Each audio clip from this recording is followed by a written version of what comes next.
Okay, hello, sorry. I was finishing making sure everything was set up because I haven't used my Elgato in quite some time. But I think everything should be okay. I just want to make sure it's okay. Turn that on, make sure. Okay, cool. It's not muted like I usually have everything muted. Okay. Hopefully volume will be okay. But yeah. Oh. Hmm. Probably should have looked at this first. So I'm gonna do a quick update, I guess. Oh, okay. It was a small one. Good.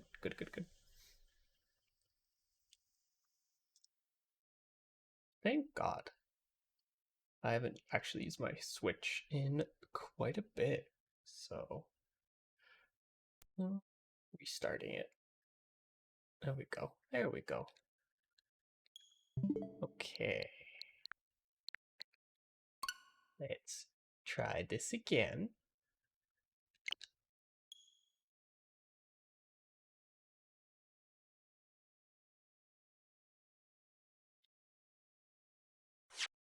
So for this, I have been playing. I finished the entire first game of Ace Attorney Chronicles.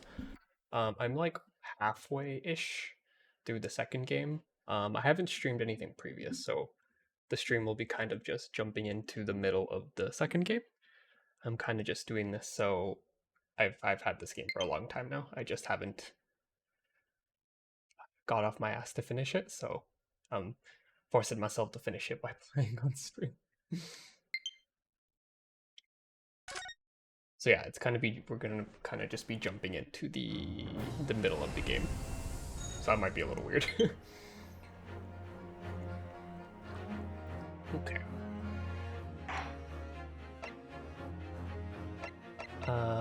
Yes, so I'm in the second game on third the third case. I'm just about to go into the courtroom. So I did all the like investigating leading up until that point. Oh gosh. Can I move me over? Maybe shrink me a little bit, just so I'm kind of out of the way. Like, hopefully I won't be in the way.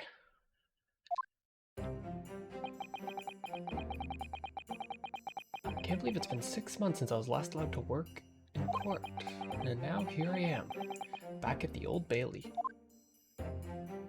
Oh, Mr. Scientist. Hairbrain? Ah, Mr. Naruhodo. Good morning, Professor Hairbrain. I forgot this wasn't voiced, so I'll have to read it.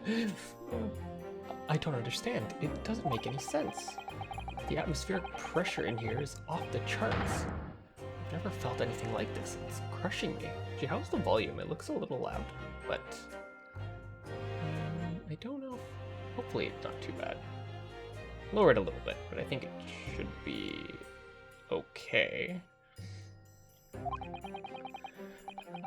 I feel it every time I'm here. That gravity. Well, this is Britain's highest court. Are you telling me it's fitted with some kind of device that can actually control air pressure? I don't think so. I think it's probably all in the mind. Ah, yes, well. You won't let me down, will you, Mr. Naruhodo? I'm counting on you in today's trial. To save my life. To save the secret of my super high voltage instantaneous kinesis machine from being made public. Yes, I understand. I know what I have to do. To establish that explosion 2 days ago was nothing more than an unfortunate accident. Well, I'm sure there's nothing to worry about, really. Justice will prevail. I sure hope so.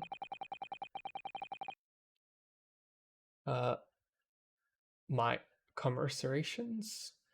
Mr. Naruhodo, you appear to have been lumbered with the most tiresome case here. Oh, I should have guessed. I should have known. Hello, Mr. Sholmes.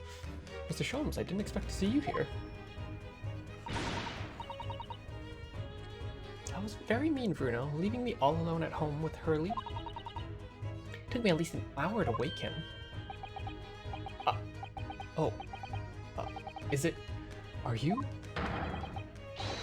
Sherlock Holmes. That is indeed Mr. Sholmes. Indeed, sir, I am he. Sherlock Holmes. Oh, I've heard all about your exploits, even whilst living in Germany. Ah, yes, Ron's magazine's on sale in Germany too. This month's installment was sublime. Your deduction in the Adventure of Silver Blaze was wonderful. Ah, yes. Memorable case indeed. It concerned a snake, I seem to recall. No, that was the speckled band. Well, thank you for coming. Oh, I do appreciate your support. I'm sorry to disappoint you, my dear fellow, but I'm afraid I can't stay. Oh. I have urgent business with Madame Tuspel. You mean your waxwork job? No. The waxwork's abduction, of course. Madame was engaged? Madame has engaged my services. Ah, so you're trying to get to the bottom of that ransom note, are you? The week's wages depend on it, as does the safe return of the waxwork, naturally. As such, I intend to give it my undivided attention. Oh. Well, never mind then. I understand. Of course, with my skills of observation and reasoning, resolving the matter will be as easy as proverbial pie. I shall return forthwith. For until I solve the case, I shall have no money to afford a pie of any description. Oh, then you must absolutely give it your full attention, Hurley. Quite, Iris, quite. But life's riddled with irony, you know? Whenever I give something my full attention, I have quite the insatiable desire for pie. One of the universe's intractable mysteries, you might say. Oh, yes, quite, definitely. Absolutely, I totally understand. Is someone a little starstruck? I wish you the best of luck, Professor Harebrain. Oh, why thank you. Before I depart, Mr. Naruhodo, a word in your ear, if you please. What's this about? As you may have remarkably little grounding in science, I feel I ought to inform you. As compelling as a super high voltage instantaneous kinesis hypothesis may be, practical implementation such as was attempted by the professor at the Great Exposition is quite impossible. But the professor said the demonstration was a success. Yes, it would appear that he fervently believes it was. I've read the Professor Bunnybrain's paper about it too, Bruno, and I have to say, I'm sure it can't be done. It could barely be done theoretically, let alone practically. So he's completely barking up the wrong tree. But how could an experiment that had no possibility of succeeding, in fact succeed? That's contradictory. And it's that contradiction that'll be at the heart of the trial, I've no doubt. What's that supposed to mean? Now, I must hurry along. I wish you the best of luck, my dear fellow. See you later, Hurley. There he goes. Farewell, Mr. Sholmes. Well, it looks like you're on your own today, Bruno, but chin up. You can do it. Oh, what about you, Iris? I'm banned from entering the courtroom because I keep pulling out my gun. No, I'm afraid I can't help. I have something I need to do. I see. It's going to be a big surprise for you when you find out what it is. Ah, that sounds ominous. Counsel for the defense and the defendant. Court is about to be in session. Make your way into the courtroom at once. We're on our way. Here we go.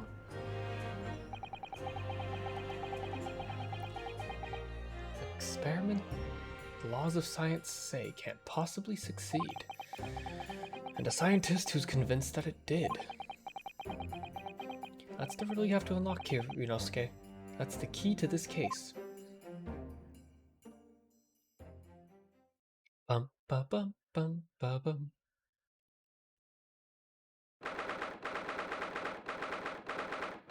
23rd October, 9:10 a.m. The Old Bailey courtroom. In the name of Her Majesty the Queen, I hereby declare the court to be in session. We're sitting today for the public trial of Professor Albert Harebrain. I now call upon the counsels for the prosecution and defense to declare their willingness to proceed. The prosecution is ready.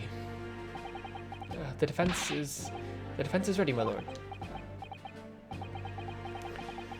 I'm 6 months out of practice, and what's more, Susato.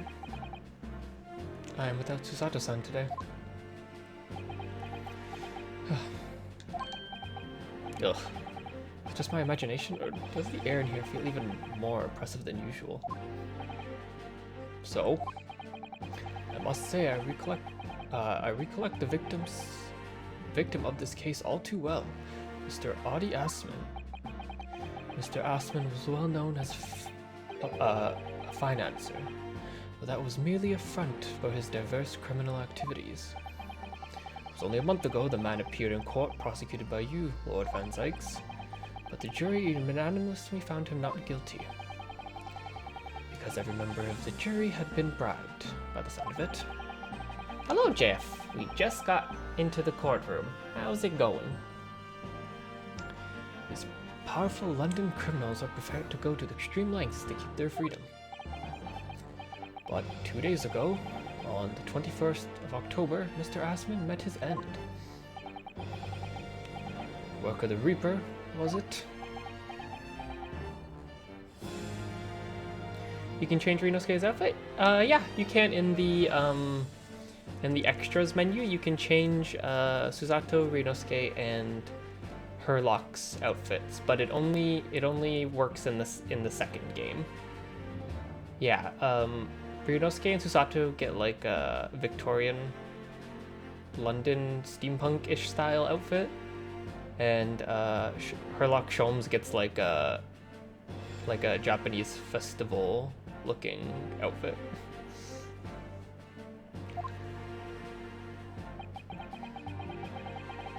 Yeah, they're cute. I'm only using Ryunosuke, so I like his the most. That's how your lordship would describe divine retribution.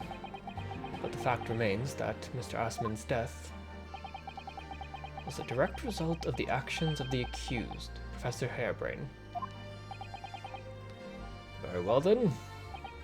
Now, ladies and gentlemen of the jury, you have been selected at random to represent the will of the people. You know, you always say at random, but it's always like the same 5 prosecutors just shuffled around. Oh, sorry, 6 of you. Are the 6 of you ready to fulfill your societal duty? Oh, he's new. Okay, never mind. I was wrong. I am most gratified to have been selected to carry out this important civic duty, my lord. Also, is the volume okay, Shiki? Oh, sorry. Give me 1 second.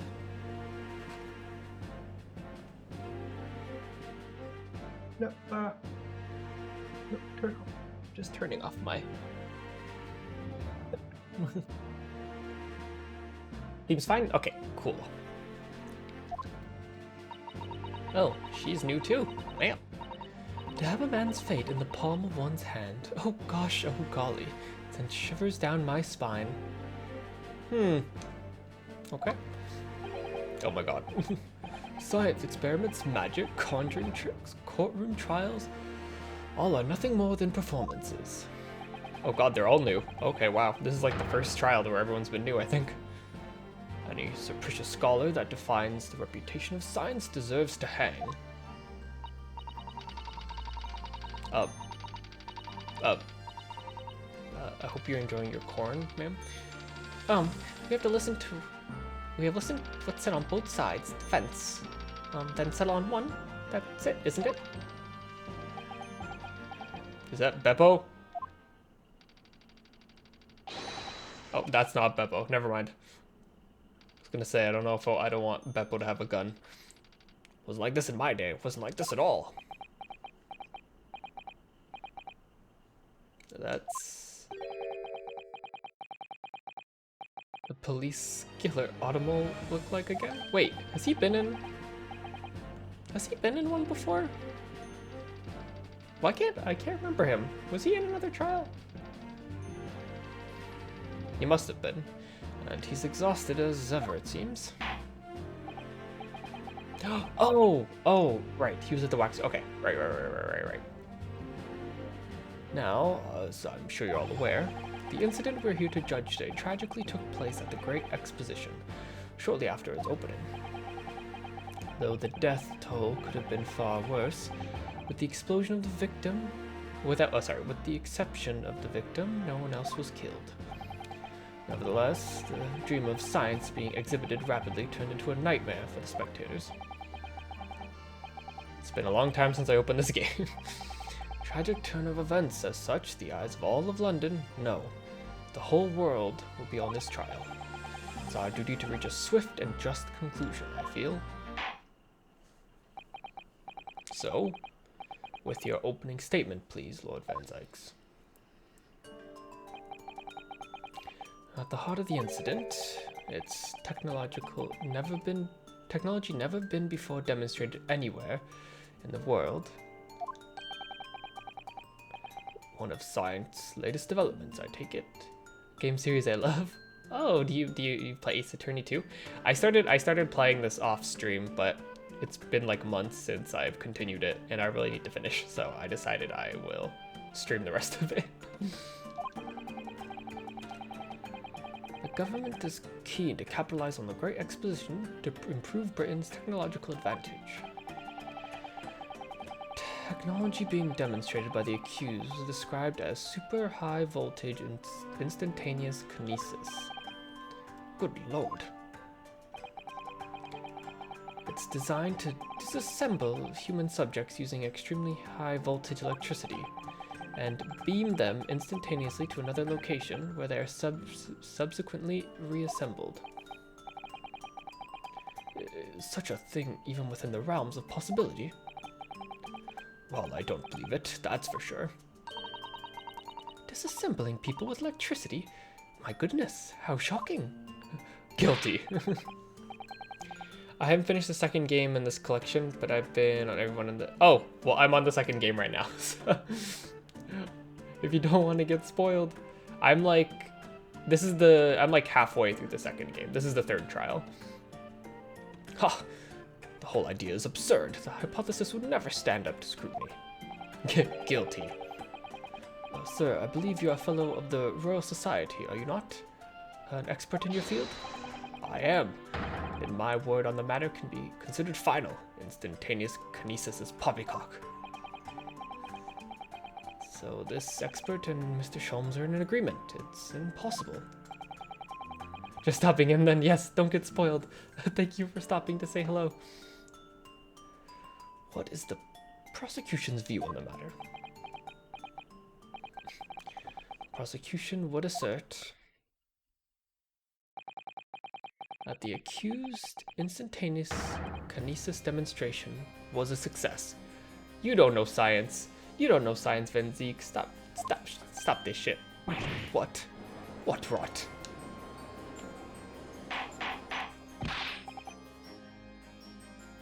Order. The professor's hypothesis is currently under investigation by the British government. Justinian thinks he knows science. If it's deemed to have merit, a substantial research grant would be made available. The accused made use of the invention built on his new hypothesis to take Mr. Assman's life. in order to be the sole benefactor of the grant. But... And we're back. We're starting the table slamming early. This disastrous demonstration was no accident. It was carefully designed from the outset to end the life of the victim.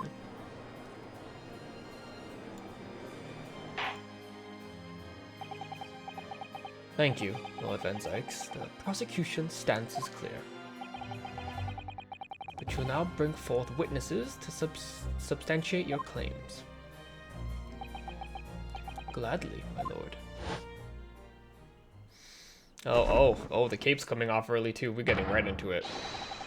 Bailiff, show the first witness to the stand. We're getting right into it.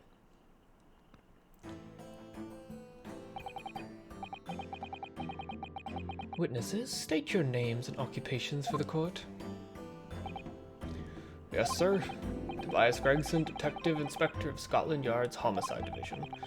I was on duty at the demonstration on the day in question and was in charge of the following investigation.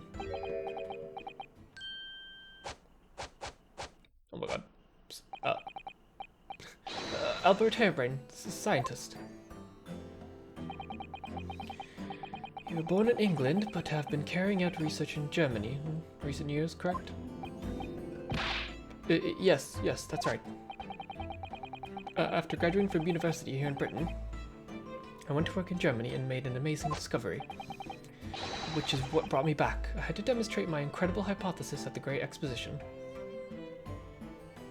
I like when he holds up the scroll because he's clearly trying to do it as sexily as he can. Just holding that scroll all sexy-like. What you demonstrated was an incredible, alright? Incredible explosion. But the science was a success. The instantaneous kinesis worked. Everybody saw it. They must have done. They must have done? Yes, there was a terrible accident, but the demonstration of my hypothesis was a success. Well, that much is undeniable, as shown in this photograph taken by the forensic team.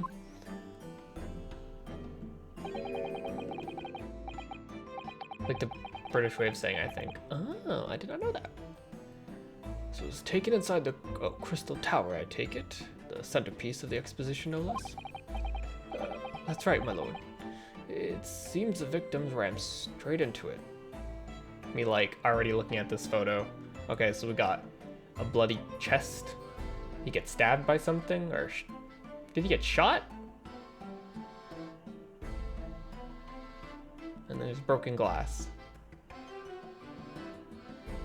I mean, if he was in an explosion, I feel like his body would be more banged up. It just looks like he was shot.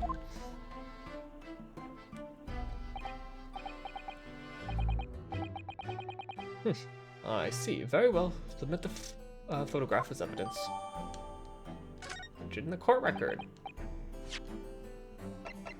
Oh god, I have to get familiar with the old like pieces of evidence that I had, because it's been like 3 months since I've played. Alright, the crossbow, the image of the experiment. 50 Cent got shot 9 times and still lived.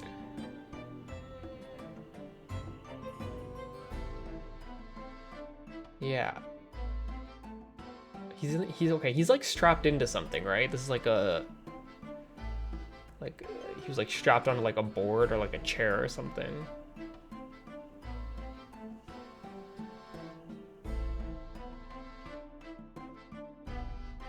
I feel like the board too would be damaged if something like he was in the explosion. It just literally looks like he got shot. And then broken glass. Okay. As the court heard, the victim in the incident was Mr. Audi Asman. There have been a number of allegations made against the man, but putting him aside for the time being. He's a man of financed the research for the experiment and the demonstration itself. You already know this, because they showed it. He was put in a cage in the machine. Right. That's just the open cage. Right. Okay. I see. So, to summarize the situation, The defendant is accused of taking the life of the man who funded his work. Would that be correct? Exactly.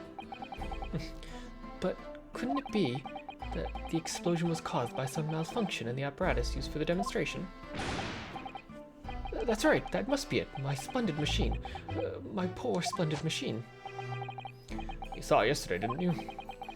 Can't examine the wreckage thanks to the spatial suspension of... Oh, right. The like act that like... Oh god, I don't remember what happened. It's like they're not allowed to investigate it. There's like it was like a law or an act or something that prevents them from touching it. Only the forensics team's allowed to touch it or something. Something along those lines.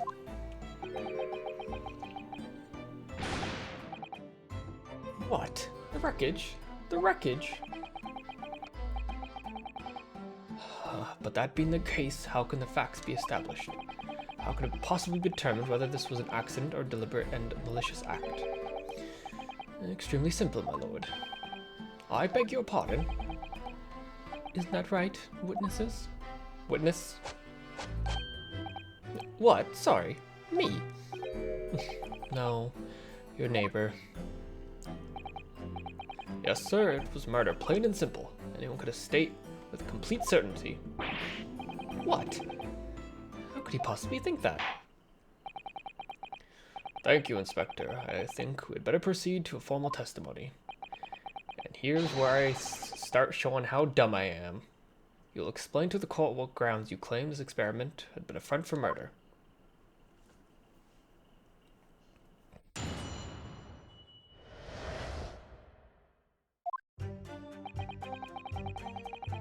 One crashed into the crystal tower, had a broken neck. I mean, that neck didn't look broken in the picture, but I guess he was strapped to something, so... I made a minor miscalculation in the angle of the beam projection, that's all. That was my mistake. But the post-mortem examination revealed another injury. A fatal wound, yeah, a shot.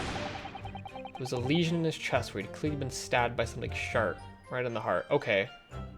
Glass? Did he not get shot into, like, a glass building? There was broken glass in the photo. He was killed before he went anywhere. This fella's the only one who could have done it.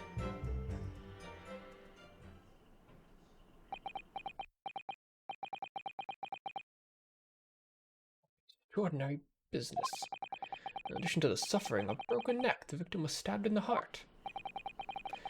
Information I would really like to have heard from someone other than the judge. Coroner says death would have been all but instant from a wound like that. You could say, in fact. But the victim was killed twice by the accused. No, and no, that couldn't be further from the truth.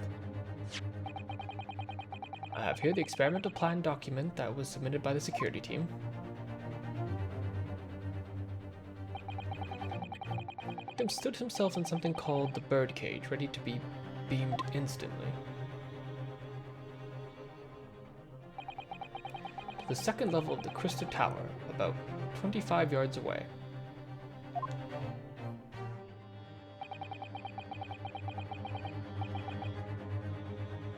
The experiment did not go according to plan, however. I'm sure... Okay.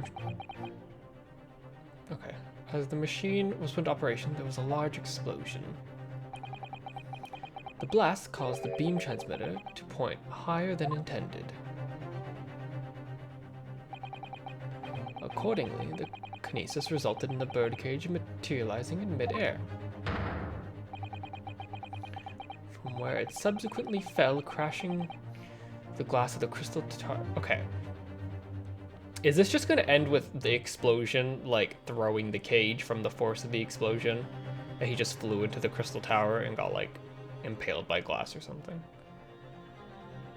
Like, that's how my brain is thinking this is going to end, but it's also an Ace Attorney game, so I'm waiting for, like, the but wait and some really fucked up weird shit happening. Like, the explosion just sending the cage and the body, like, flying from the force seems like... it's not crazy enough. There has to be another fucking thing happening. My word, one assumes the victim's neck was broken upon impact with the tower then? I think I had a similar thought when I started the case. Okay. I'm so sorry. I didn't mean for this to happen. The machine was just too powerful. But honestly, really, I swear, it was just an accident. A terrible accident. It's gonna be like there was some other, like, third party that fucking, like, stabbed this man in the cage. I don't know. There's gonna be, like, some, like, other dude.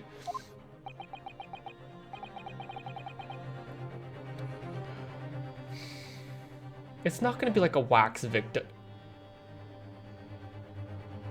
Okay, like, why else would they make us go to the wax museum earlier in this chapter? Is there gonna be a fucking wax? There was a wax mannequin missing from the museum, right? Is one of the quote-unquote victims, was the one in the cage a wax person? Okay, I feel like the wax thing is gonna be involved somehow.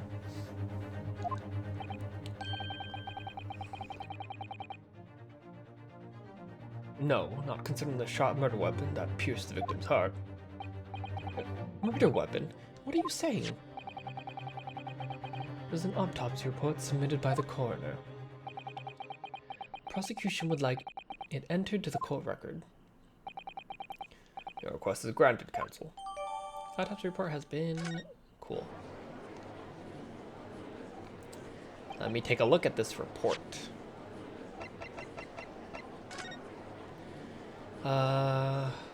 Coroner Courtney Scythe. Details of the victim: name Adi Yasmin, male, 47, British. Time of death, October 21st, around 2:20 p.m. Cause of death: hemorrhaging of a wound to the chest that pierced the heart, inflicted by a sharp implement. Additional observation: broken vertebrae, most likely resulting from impact after sudden fall of considerable height. Okay.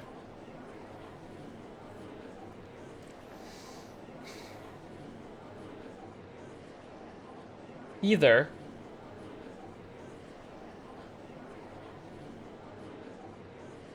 okay, I can see this playing out two ways. Either the person in the cage was the wax mannequin, and then for whatever reason the real victim was higher up in the crystal tower and he got stabbed and then shoved off down to the second level by someone, and or he was in the cage and then someone threw the mannequin off the higher level to the second floor, and then I guess later they just swapped out the body. I don't know. It's gonna be something weird. It's gonna be something like that. I was there in person, you know. I saw the whole ludicrous performance. Only other person on the stage with Mr. Asman was that disgraceful excuse for a scientist. Was AFK? That's fine. I was just musing to myself on what the fuck was going to be happening. Things are getting well. And by all accounts, it must have been him. Hard to think otherwise, really. Very well, counsel for the defense. Proceed with the cross-examination, please. Oh, yes, my lord. I need to focus here. It's been a while. Yeah, yes, it has been. It's been a while for the both of us, Ryunosuke.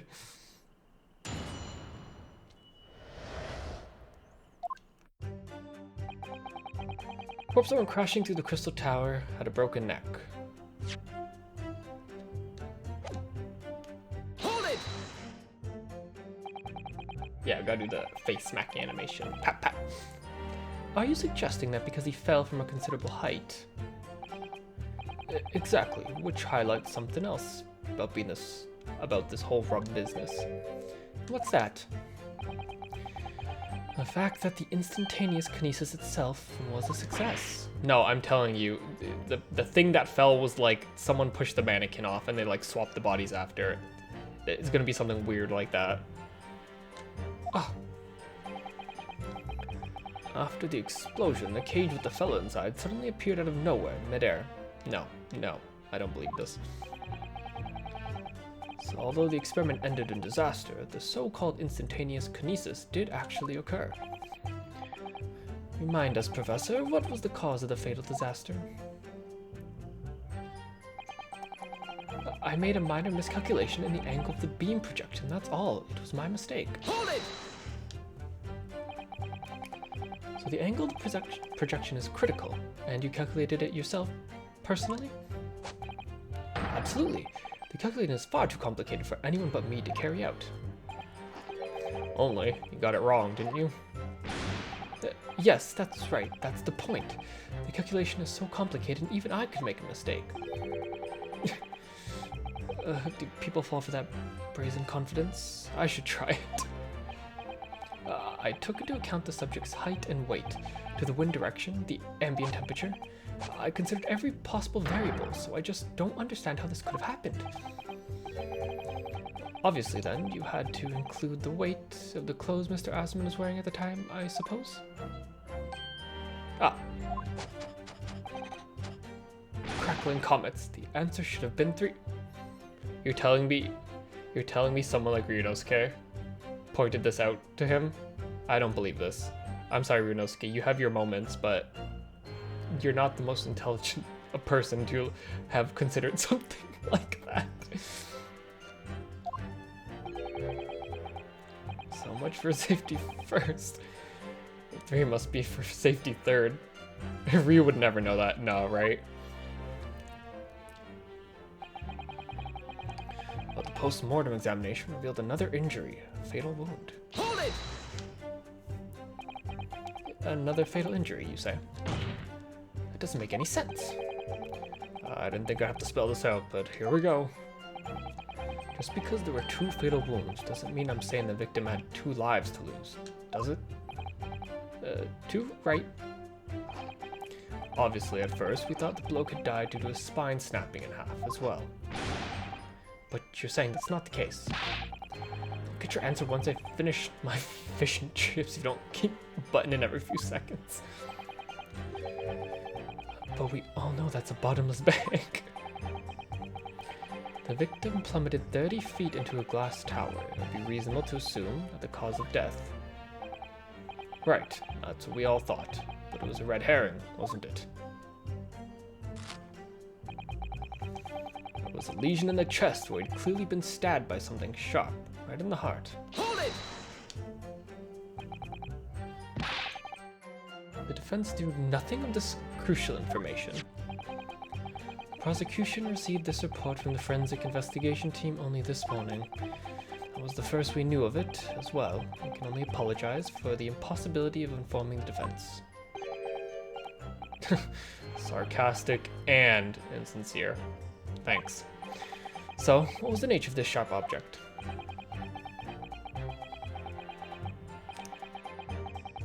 Wait a second. Did he get shot by the crossbow? I totally forgot I had a crossbow with me. It just popped into my brain now.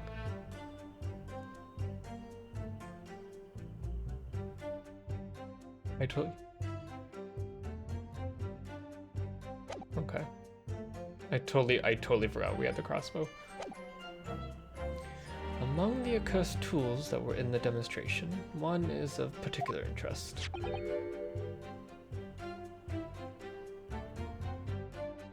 I wonder what that could be used for. This. Yes, it would appear to be some kind of screwdriver. Aha!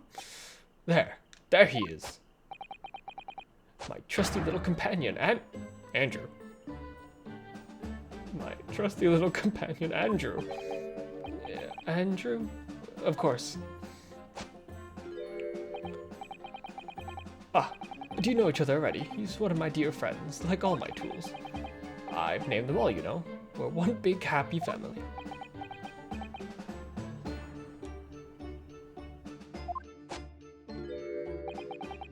Andrew is my flathead screwdriver, of course. His brother, Michael, is a crosshead. Well, it would appear your beloved Andrew has a red stain on the shank. That isn't... It's blood, beyond all reasonable doubt. No. That's not all. The long, sharp shape of this Andrew fellow is completely consistent with the victim's wound. And it has a little notch, I guess because it's a letter A, but that little notch could be loaded into a crossbow.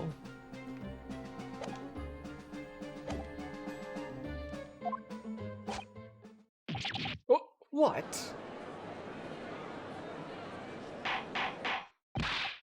Order, order. Look onto this friend of the defendant as evidence. Screwdriver has been entered in the course record. His name is Andrew, okay? Professor Harebrain's first screwdriver named Andrew. There are traces of blood on the tip.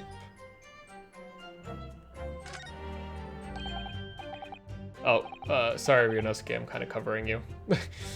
This is blood, Mr. Asmon's, no doubt. This is the problem of looking at murder weapons.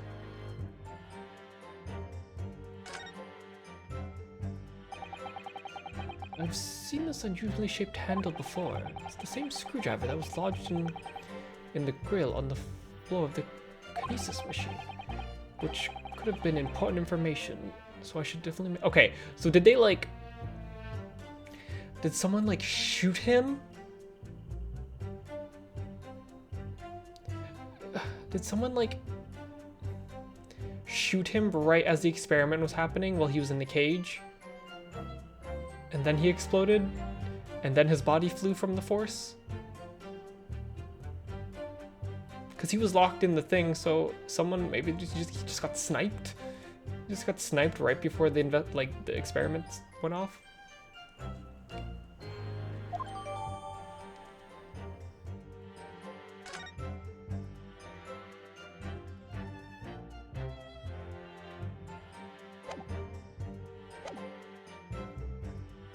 One of Professor Harebrain's tools is the murder weapon. Great. The victim was killed before he went anywhere, and this fellow's the only one who could have done it. Hold it! What grounds do you have for saying that? Just a fun little screwdriver. Do you really need to ask? Only 2 people on that public experimentation stage in front of the whole crowd. The victim, Mr. Asmon, and the accused, Professor Harebrain.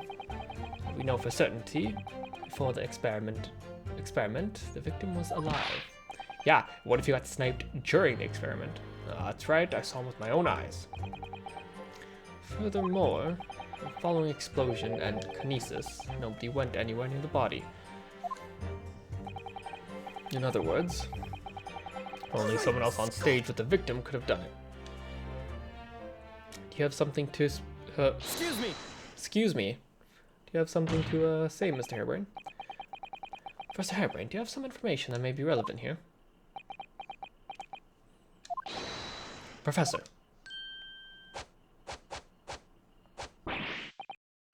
Sorry. I was just calculating the optimum coefficient of the electrolysis to separate molecules in the human body. And the witness stand is the best place for that. It seemed as though you might have something to say about Inspector Gregson's last remark.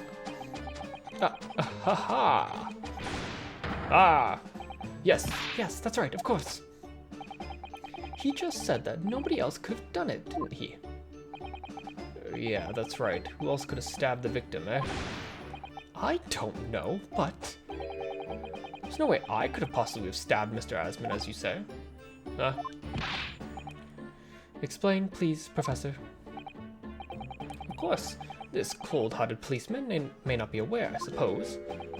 But humans are warm-blooded mammals, with blood running continuously through their veins. I had heard.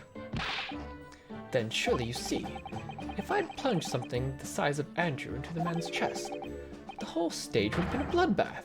No, a blood swimming pool. But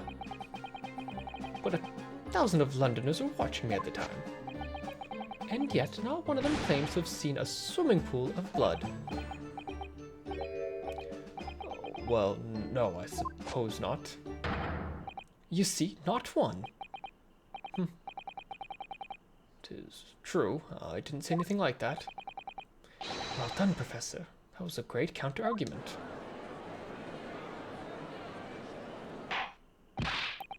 Order, order. Oh, we're getting the wine out. We're getting the wine out. The first hollow chalice of the day. Pray forgive the discourtesy if I savor a drop from my hollow chalice to accompany my old friend's adducing. Here's to you, Albert.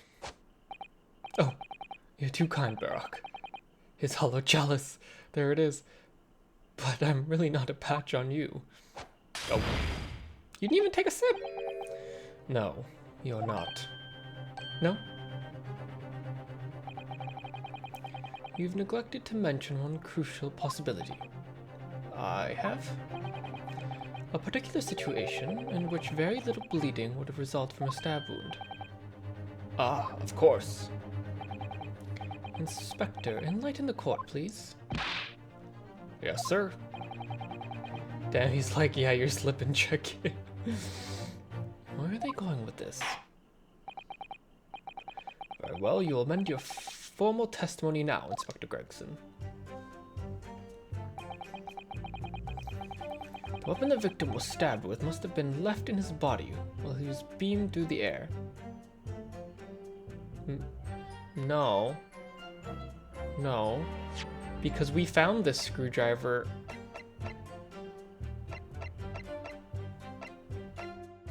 The screwdriver was found in the grate of this platform, no?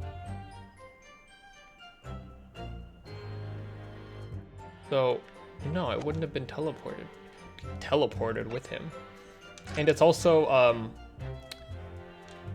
not here in this photo.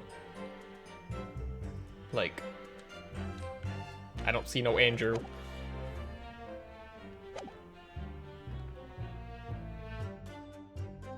Hold it! Why would you think that, Inspector? Without any wound, with any wound, it's only when you pull the weapon out that profuse bleeding occurs. While it's still lodged in the body, it acts as a stopper of sorts, for want of a better word. Ah, I see. You don't need a medical degree to be aware of this fact. It's common knowledge for any investigator. Ugh. Where's Sato-san when you need her? If you ask me, this bloke masked what he was doing from the view of his body before stabbing Asmund in the chest. When he beamed the victim off the stage with this fancy device, the screwdriver still where he planted it. Ugh, I would never do such a thing. Not to my precious tools. I would never use them for such dirty work. You only use tools for their intended purpose. It's common knowledge for any scientist. The fact remains, the lack of blood at the scene can easily be explained, as the prosecution has demonstrated. Yeah, and he obviously didn't look at the fucking picture. It's all the testimony I have to work with. I had no idea the victim had been stabbed. That changes everything. He was shot. He wasn't stabbed. But I guess being shot is, I guess, just like being stabbed at a really high velocity. Did Van Sykes keep that himself until now on purpose, to gain the advantage? Oh, well, I suppose all I can do is press the witnesses for as much new information as possible. Nah.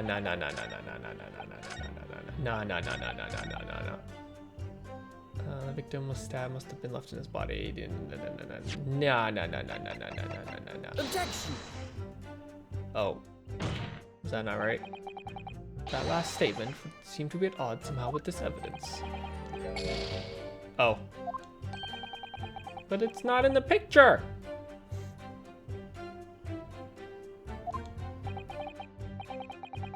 What I think is this whole exchange is... Ugh. Okay, well, I was very confident in myself, and now I'm very not confident in myself. Let me just save this because it's been a while.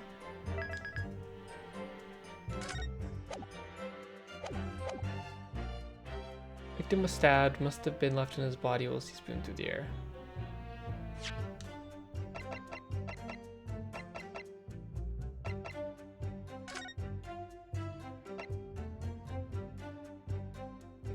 Cause of death, hemorrhage. Oh, was it this? Because the cause of death was hemorrhaging, so that means it would have had to have been taken out. Objection! No? Oh my god, this is already going great.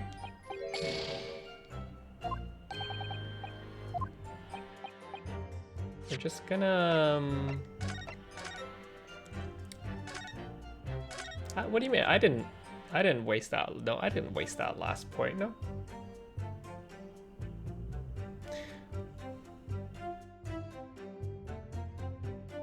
Oh, I save scum a ton in this fucking game.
Because they said they found the screwdriver here. Didn't someone say they found the screwdriver here? I'm so confused. Do I show them this? Diagram showing the relative position of the crystal tower. The weapon the victim was stabbed with must have been left in his body whilst he was beamed through the air.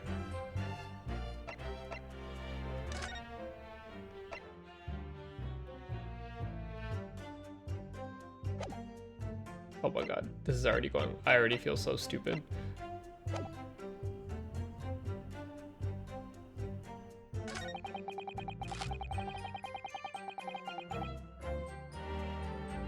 It's just really clearly been stabbed by some sharp right in the heart.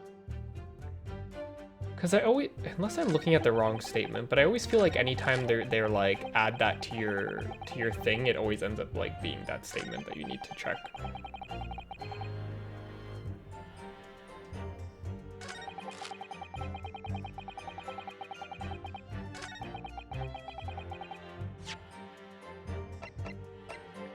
The stab must have been left in his body while he's beamed through the air.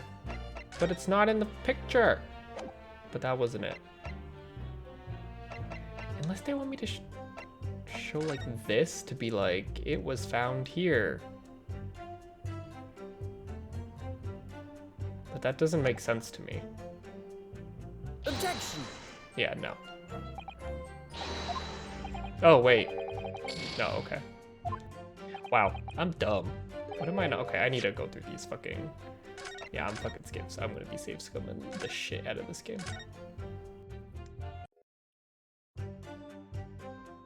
Okay, I need to go through these again because obviously I'm missing something. What is the inspector?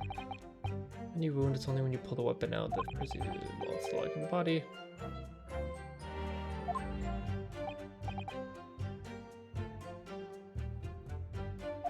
I see. You don't need a common knowledge. Most creatures found poking through the grill at the base of it. Oh, okay. I guess this wouldn't.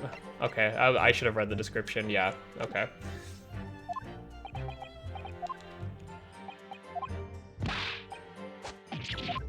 I feel like I never really pay attention to the descriptions of items, and that's what always fucks me. I pay attention, like, I think of it more like...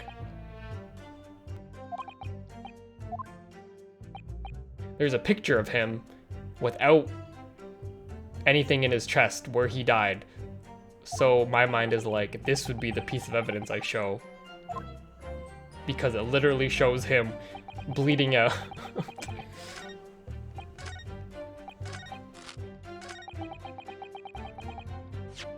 Yeah, I have to pay attention to the descriptions of things more. Objection. Yeah, take it.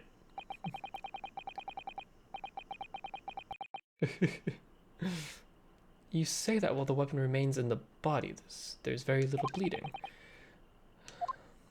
Oops. Look, there was no blood on the experimentation stage, even though that's where the fellow was stabbed. The only explanation for that is the screwdriver was still in his body, stopping any heavy bleeding. We literally have a picture of him bleeding out. I don't get why that couldn't be used as evidence for that. It's common medical knowledge, my learned friend, even on your side of the world. And there is the casual Van Zyke's racism that he's been going on through the entire 2 games. Yes, but about this screwdriver. The thing is, we actually saw it at the scene ourselves, on the experimentation stage. What?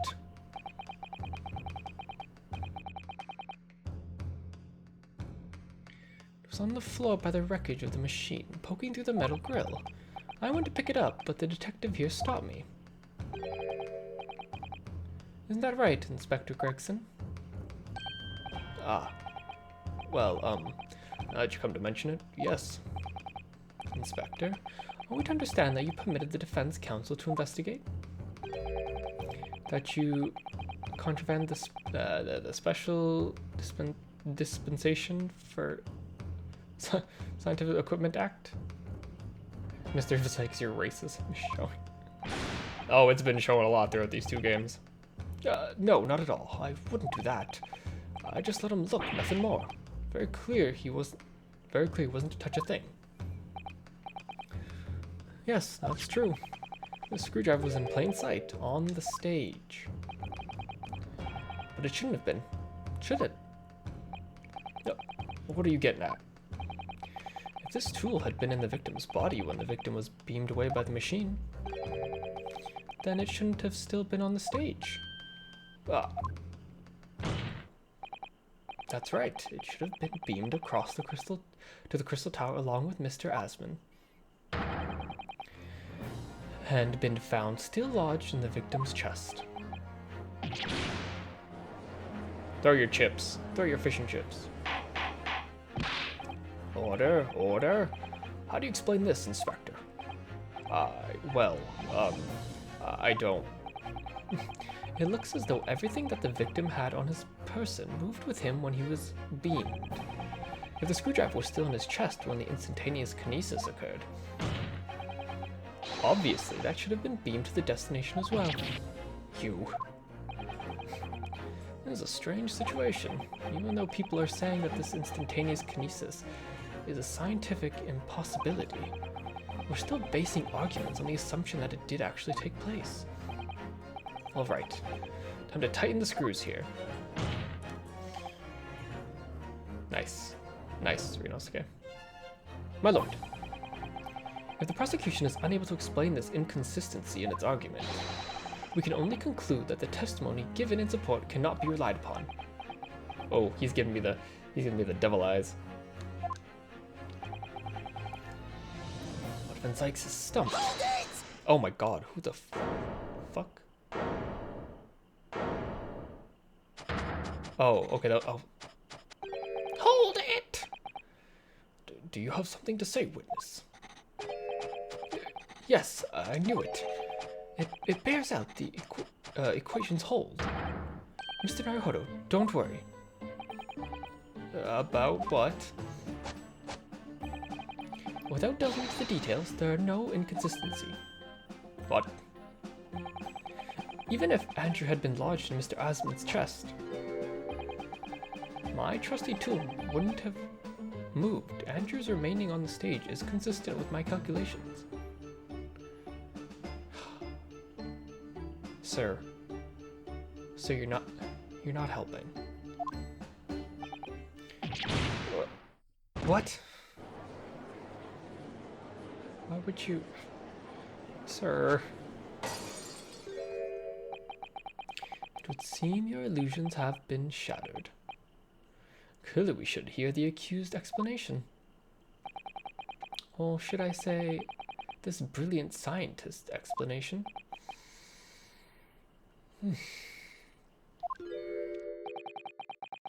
Just when I found inconsistency in the prosecution's argument. Scientists. Very well, the defendant will testify again. Provide us with the scientific explanation as to why the inconsistency asserted by the defense fails to hold. In the name of Apollo, I will, my lord. Whose side are you on? Are you trying to get yourself killed, my dude?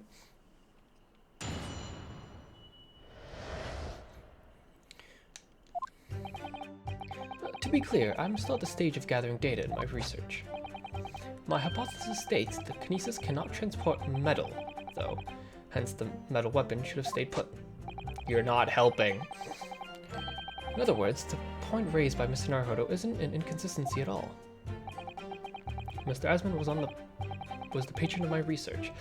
Without him, my work would have been impossible. Now I have a duty to protect the incredible machine that we built together.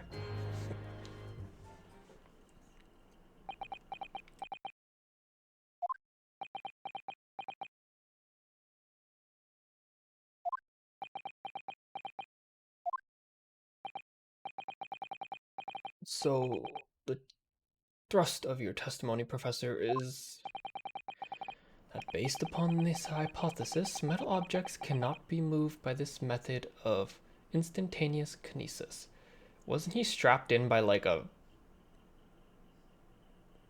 strap that had a metal latch on it? Like, wouldn't he have fallen out then? Okay, you know, I'm not going into the details. In other words, since the screwdriver is made of metal, even if it remained lodged in the victim's chest, its subsequent discovery on the stage, despite the victim being found elsewhere, is not an inconsistency. Or, let me just throw this out here, pulls out the crossbow. Bitch could have got shot right before.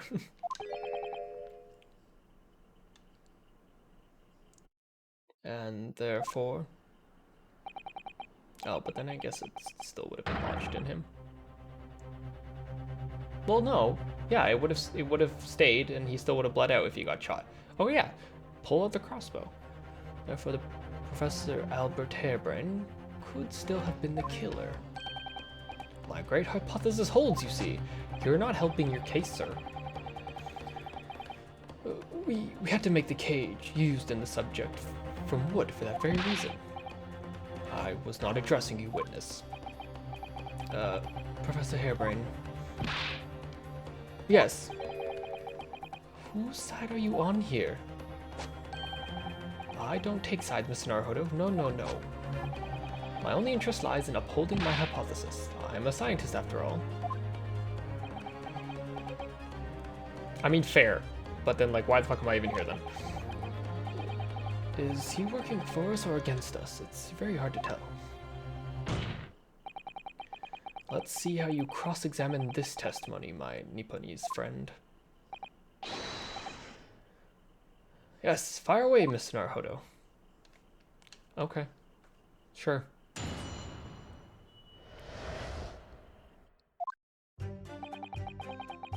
To be clear, I'm still at a stage of gathering my data in my research. Hold it! And yet your retort to my argument wasn't lacking in confidence in any way. No scientist can find the truth without first finding in self-belief. Those were the words of a certain scientist I hold in very high esteem. But you realize that disproving my argument puts you at a very precarious position, don't you?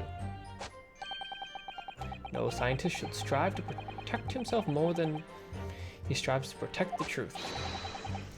More words of the same great scientist, you know. Words that are causing me a lot of trouble. Who is this scientist? I am afraid I couldn't tell you, Mr. Naruhodo. But as soon as I remember the magnificent genius's name, you'll be first to know.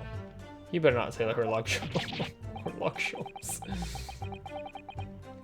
It might be worth keeping the names of your idols to mind. You're wasting your breath, my learned friend. The scatterbrain even forgets my name at times. So Lord Van Zykes really did have a friend once. But I didn't notice hell freezing over. Damn. Mr. Van Zykes had a friend? But it's Bill Nye. Bill Nye the Science Guy. Bill.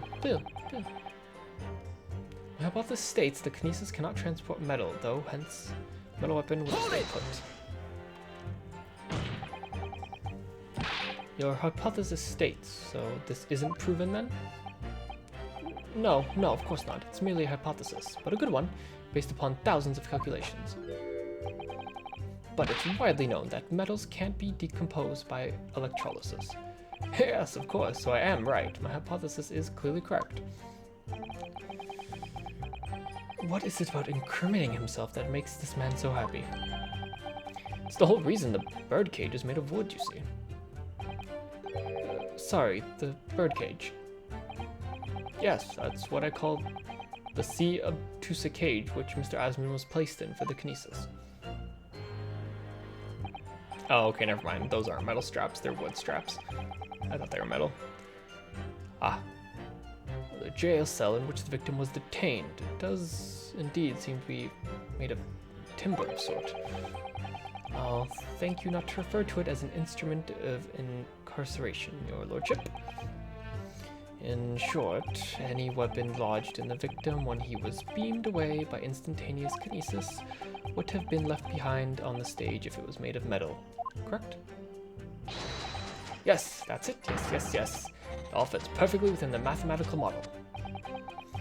But the ultimate conclusion, then, is that the defense alone had the opportunity to inflict this fatal injury on the victim, is it not? Ah, indeed, sir. Someone beam me out of this nightmare. In other words, the point raised by Mr. Naruto isn't an inconsistency at all. You seem to be pleased by that. Yes, another example of my hypothesis holding true. But I sense some sarcasm, Mr. Naruto. Are you not pleased? No, you're making my job harder. No. No, I'm not. I knew it. At the end of the day, I'm the one responsible for Mr. Asmund losing his life. Advancement of science is no excuse. I know that. No, you're quite right. Tell the court, did you have a close relationship with Mr. Asmund? Oh, well, no, not really. I mean, I only met him 2 or 3 times, and we only ever discussed my hypothesis and the project, and the research grant, of course. Asmund was the patron of my research. Without him, my work wouldn't have been possible. Hold it!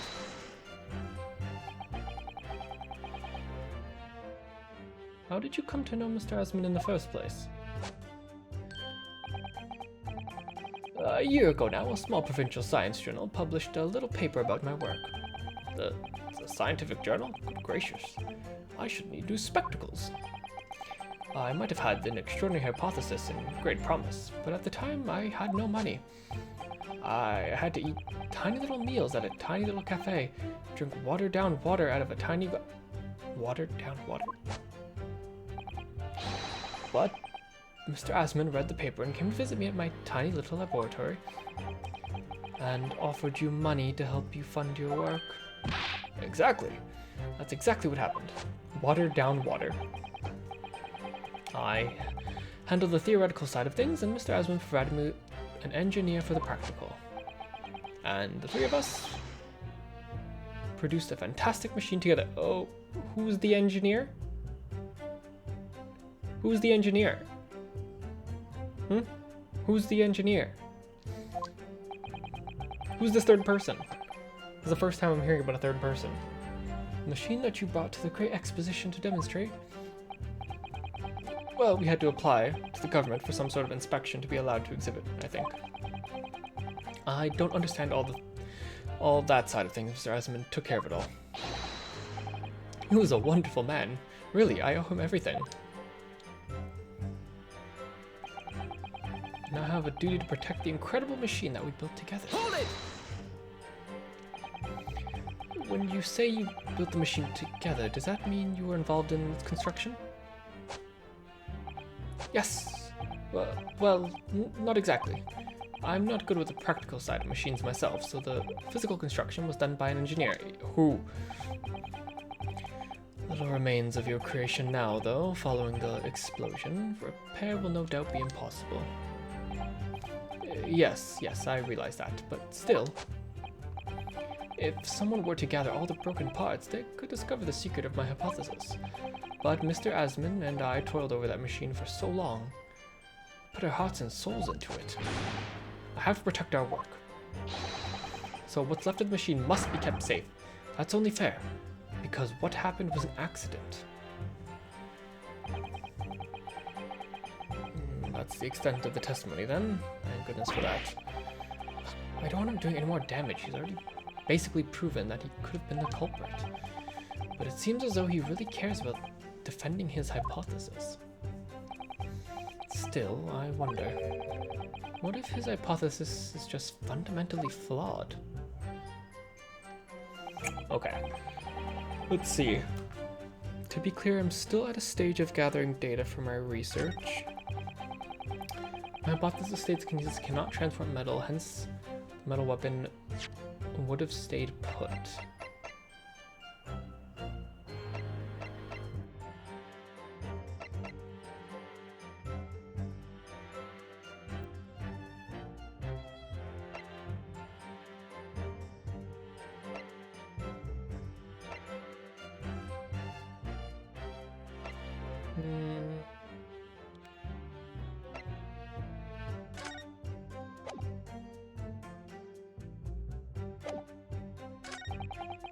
In other words, the point of Jerry's writings isn't an inconsistency at all. As Mr. Agent was a patron of my research, without him it wouldn't have been possible. I have a duty to protect this incredible machine that we built together.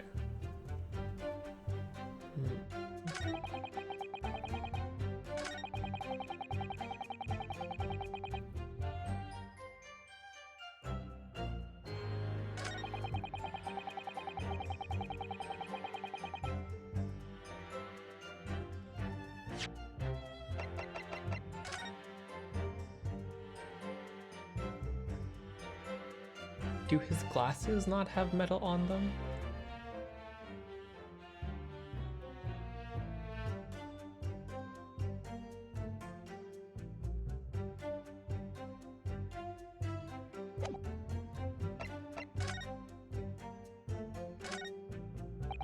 This is enjoyable. Ace Attorney, I like Ace Attorney. Is the cases can get pretty funny. I think it's fun. I know Ari was playing a bunch of the Ace Attorneys. It was fun to watch because sometimes shit gets pretty wild.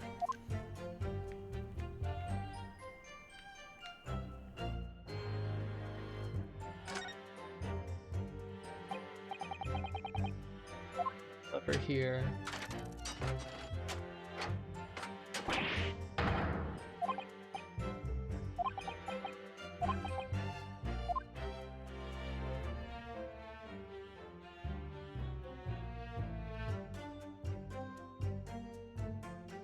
First time seeing this game, heard about it though.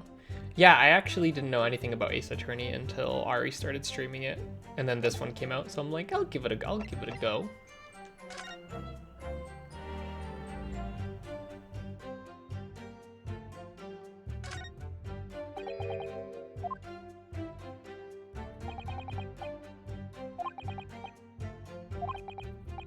Thing, just adjusting system. Okay, wait, let me see what he says about this again. Hold it! Yes, no, I can't pull.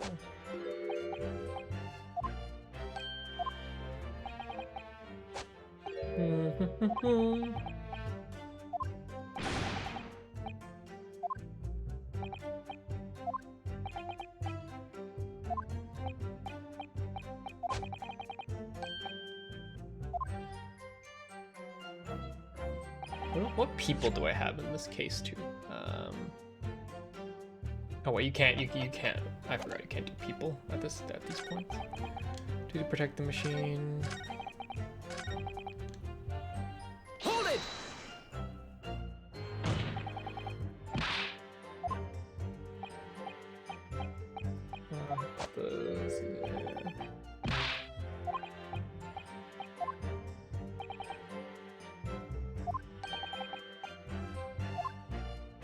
Cage is made of wood. Sorry, the bird cage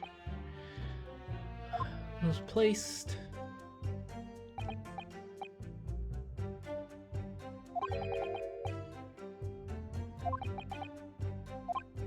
Any weapon lodged on the victim when he's beamed away would have been left behind on the stage if it was made of metal, correct?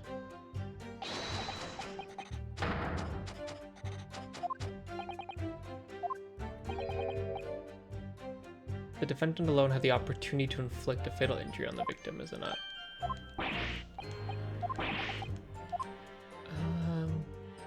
Like, part of me wants to show the crossbow at this, but I feel like it's not going to be right. I feel like I'm missing something.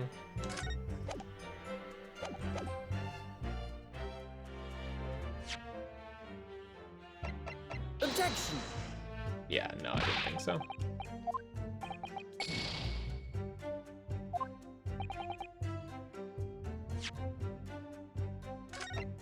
Man, I don't know if it's just been a while or I'm just getting dumber, but like, I feel like I wasn't this bad at the game. It wasn't this bad at the game when I was playing it before.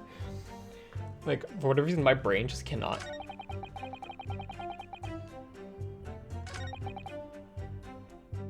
Hold it!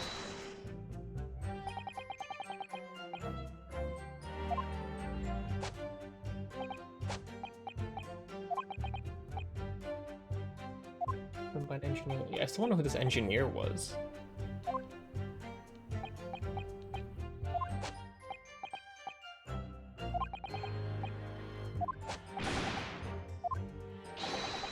Keep safe.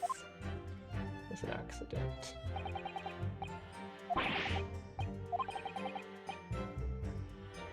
Seems all he really cares about is defending his hypothesis. So I wonder, what if his hypothesis is fundamentally flawed?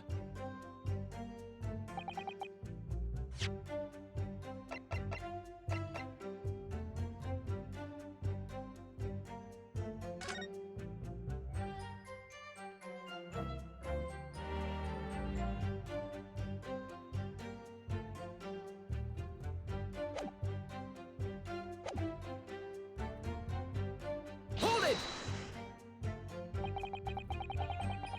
I get confidence.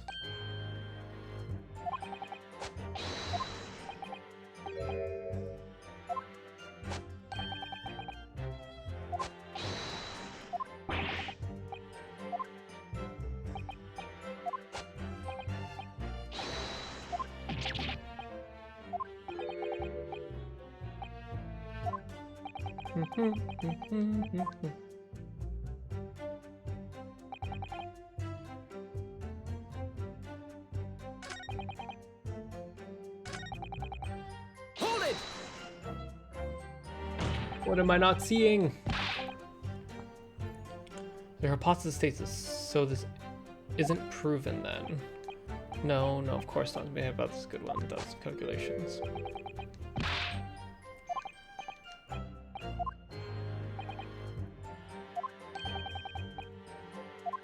Yeah, the bird thing's made out of wood. Bird cage. Oh, I already pressed them on this.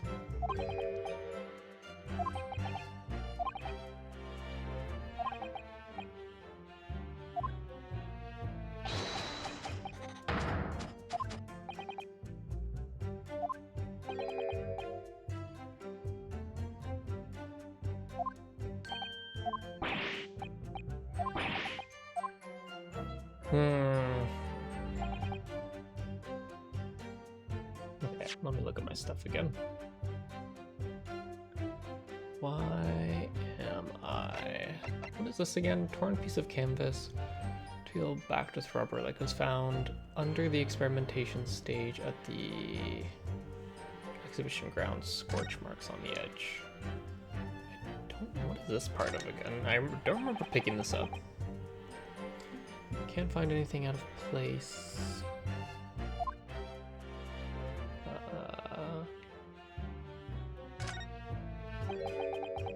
Looks like a layer of thick canvas with a rubber lining of sorts. Never seen anything like it before.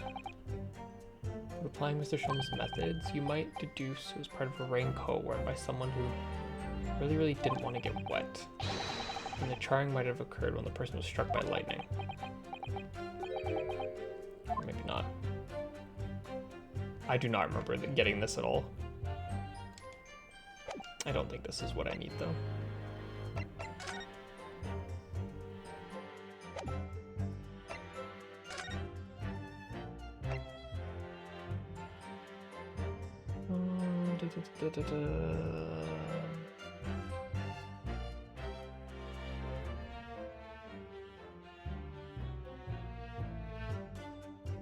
Positions prison by sharpened blood, broken vertebrae.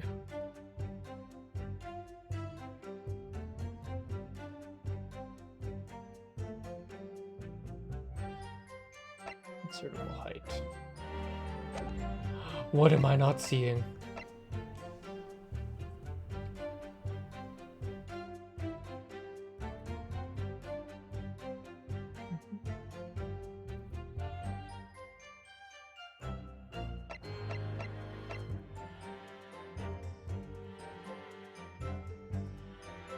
Printed victim was taken after you've been absolutely beamed to the crystal towers. It shows an apparent stab wound to the chest.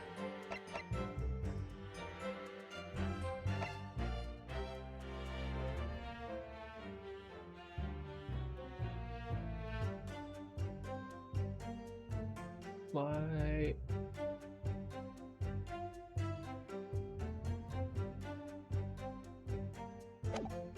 What? Am I like? I am not understanding.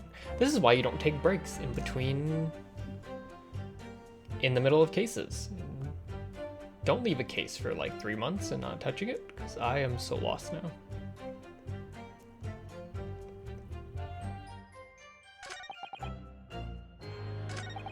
Hold it!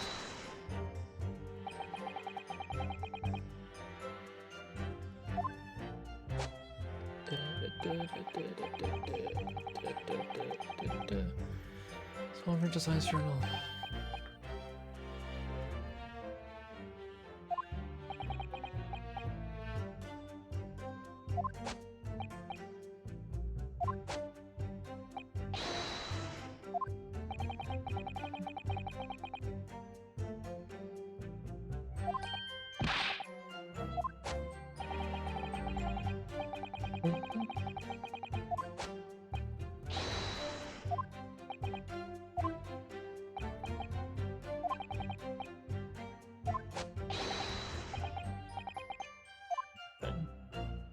Oh my god, why am I not?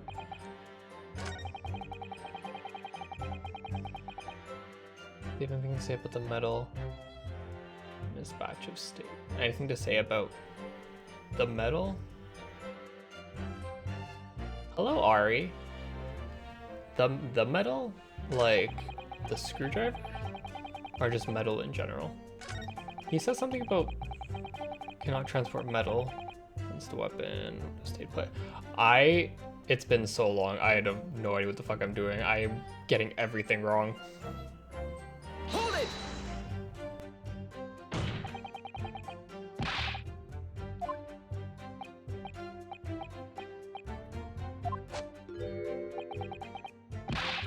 That's why you don't leave you don't stop playing in the middle of a case for 3 months, because man.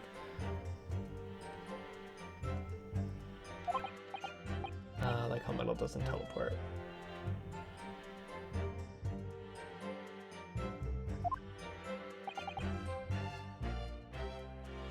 Endwalker happened. That is true. Endwalker did take over my life. I think this is the only statement he says about metal, but they mostly just talk about the bird, that the birdcage was wood.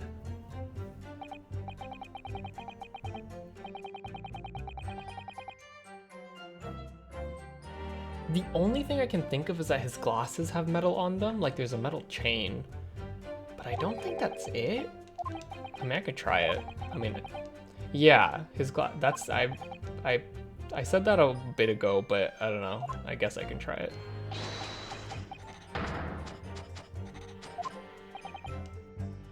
Okay, well, if that ends up being correct, then I'm not going to be super hard on myself because I pointed that out a long time ago. For some reason, I just didn't think it would be a big enough important thing for them to actually talk about.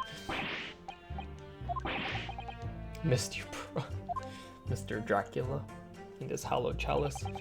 Sure, let's give it a try.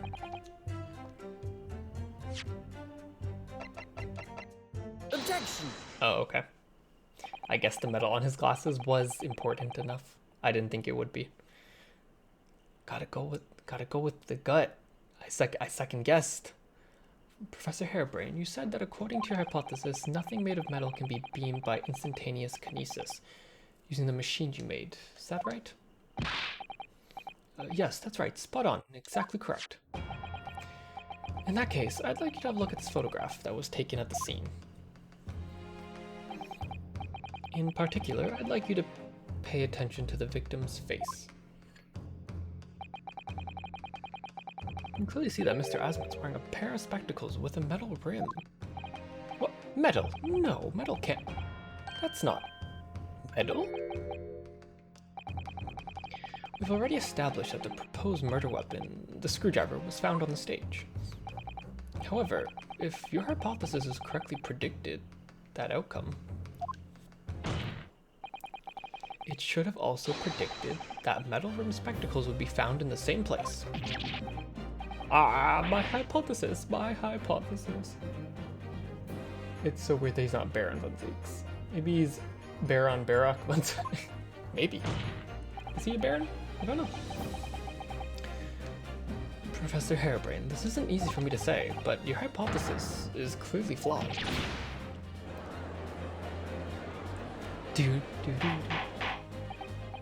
Order, order, order. Counsel, what is the implication of this? If, on the day in question, the alleged instantaneous kinesis never actually took place, then it's entirely possible the victim was killed somewhere other than the stage. And in that case, someone other than the defendant could have been the culprit. But my hypothesis is sound. I proved it that day. The experiment was a success. The experiment was proof of all my work. That outfit on Ryu is cute. Yeah, I like this outfit. It's very cute. If I could say something here in my capacity as a fellow of the Royal Society. Yes, juror number 4. Go ahead. As a man of science, there is one thing I simply cannot abide. That's a fraud who pretends to be a fellow man of science. What? Wait. Great Scott, what are you suggesting? My science is suspect? It's just been disproved, hasn't it, in front of all of us?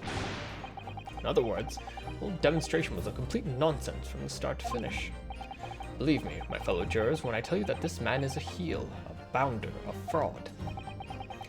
I say the record of the machine should have been stripped down and thoroughly examined.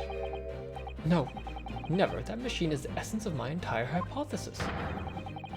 It's protected by the Special Dispensation for Scientific Equipment Act. Could you not have chose a shorter name for the act? Thank you. What the devil's that blasted act all about, eh? Who made up such a daft rule? I don't like the way this seems to be going. What's the best way for me to help the professor?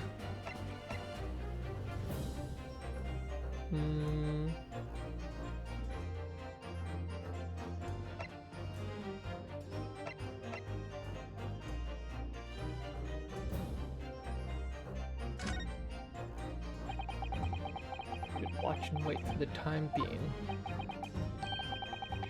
My feeling is that the machine requires a thorough examination. But what about this special suspension that's been mentioned? Oh gosh, this is all too much. Let's determine that the machine itself was the murder weapon. I think you'll find that the act won't apply. Of course it was the murder weapon. Anyone can see that as plain as day. So we're in agreement, are we? The machine should be stripped? If I don't do something, they'll... Oh. Was I supposed to object earlier? Well, it's fine. He objected by himself. Professor Harebrain has yet to perfect his invention. That would seem to be the case, yes? But even so... Even so what? Going to such trouble and expense to create a fake machine to display in public. But absolutely no reason to do such a thing. He had an obvious reason to do exactly that. For the research grant money. The government was foolish enough to deem the man's ridiculous notion plausible. He and his conspirers would have received a handsome sum indeed. Conspirers? What would the value of such a... what would be the value of such a grant? 10 pounds? Okay, Ari, that's okay. You're an order of magnitude out, madam. 500 pounds a year. Oh, you could live handsome on that much for years. This lady was just like, how much is a banana? Like $12, right? Society noticed an increase in bogus public demonstrations in the field of science recently, and plenty of scientists arguing with each other to get the largest slice of funding cake. People's greed is plenty motive enough for murder, I assure you.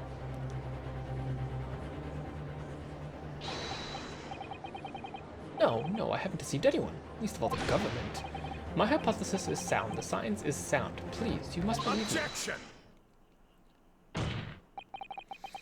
No matter how unbelievable this hypothesis may seem to you, ladies and gentlemen, the fact remains the victim was transported instantly to the Crystal Tower. Which means the experiment was a success.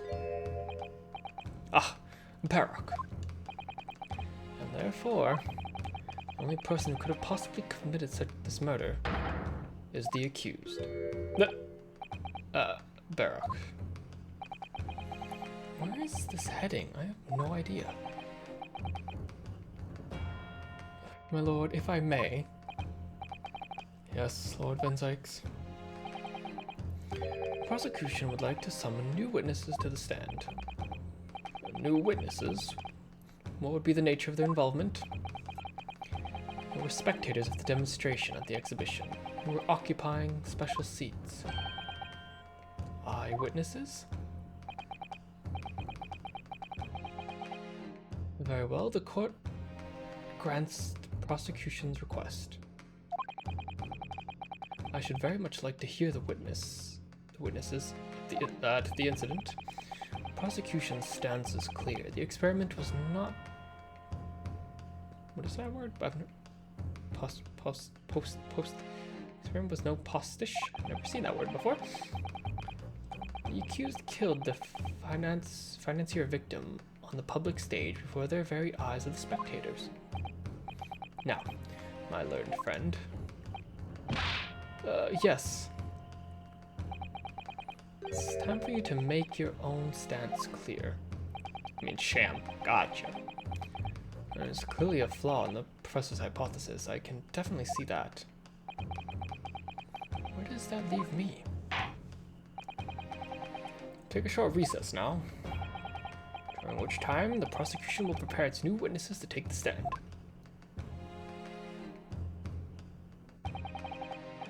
As you wish, my lord. Good. Now, case court is adjourned for 20 minutes.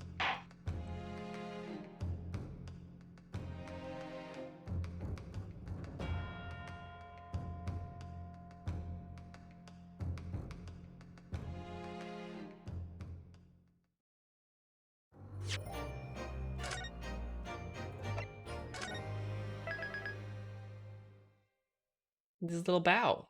This is a fancy little bow.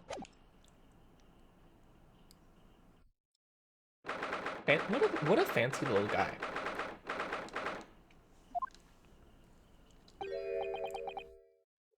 Mr. Naruhodo. You're making my job hard, Harebrain. What on earth were you playing at just now? Or rather, what on earth were you playing at all along? My hypothesis, my amazing hypothesis. You've been picking holes in it from the start. Sorry about that. But you had promised me. You said you'd prove that dratted explosion was an accident, not murder. I'm trying to do that. You said you'd keep my precious invention from falling into anyone else's hands. But all you've done so far is try to undermine me. Yes, I did make you a promise, you're right.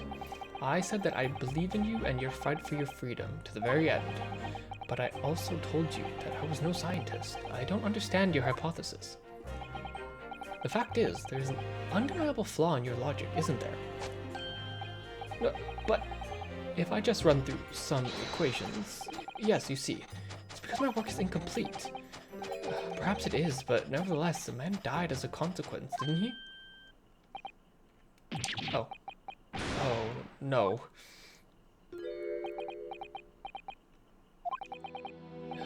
You're right. You're so right. It's all my fault. And I have no right to blame you for my failures. I'm a disaster, not just as a scientist, but as a human being. Well, that might be a little over the top.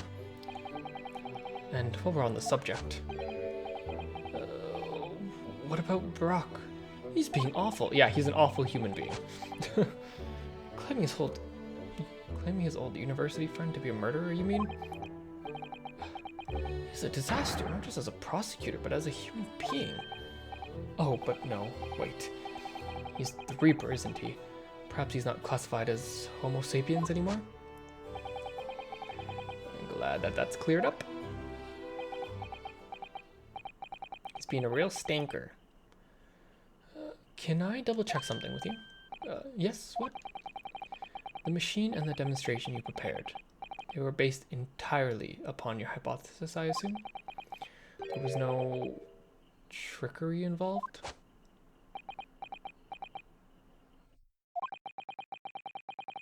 I drew the plans for the machine up with my very own hands. Every line was painstakingly drawn with the firm belief that science is the only future. So yes, it's true that my hypothesis hadn't reached maturity yet, but please, Mr. Naruhodo, you must believe in it. Alright, Professor, I understand. Counsel, defendant. Prosecution's witnesses are ready to take the stand. Court is about to be in session again. Make your way to the courtroom, please. Who are gonna be our witnesses? The professor's hypothesis is sound as he claims. It leaves him as the only person who could possibly have killed the victim. We have a crossbow. Why is no one showing the crossbow? But on the other hand, Mr. Sholmes was adamant.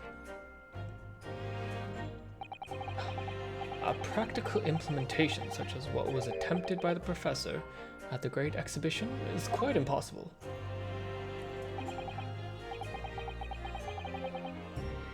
So, what should I be trying to prove here? Do do do do do do do.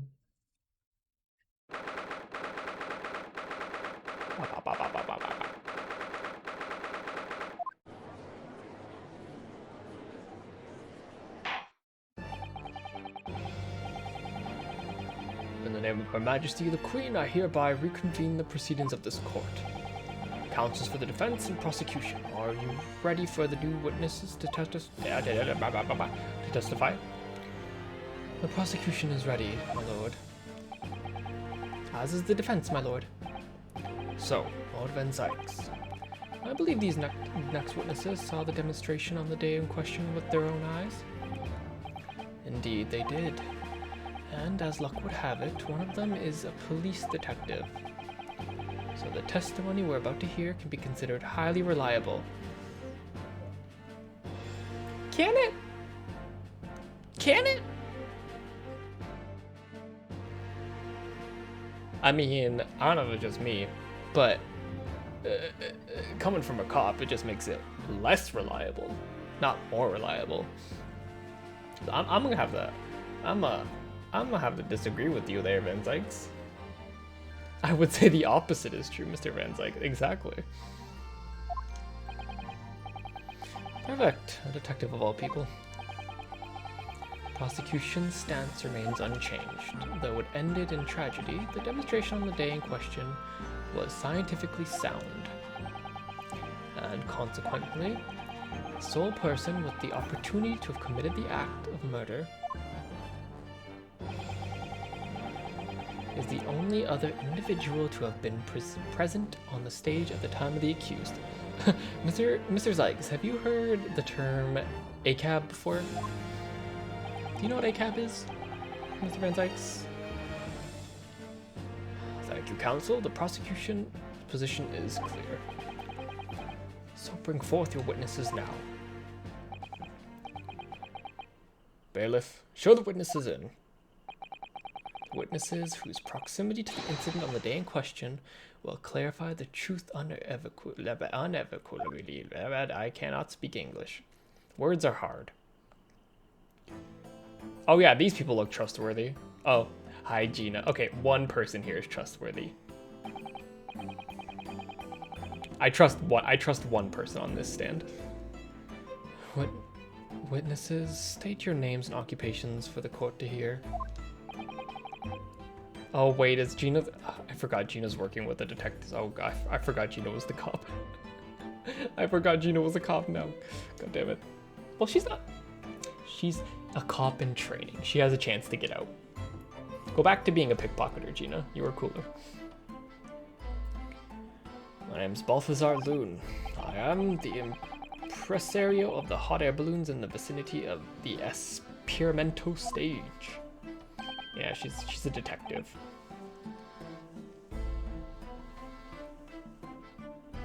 That is to say a cop. She's a detective. That's to say a cop with an actual job. Fair. My name is William Gostrich Sigismund Ormstein. I have come to see the great exposition all the way from my home Bohemia. Oh, you want the balloon? Okay.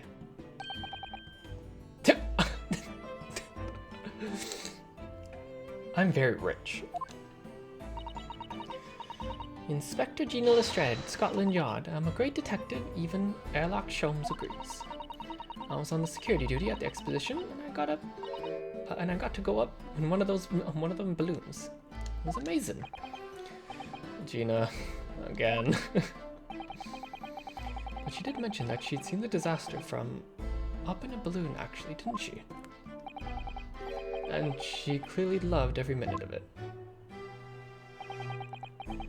Therefore, there were 3 balloons flying near the public experimentation stage when the incident occurred.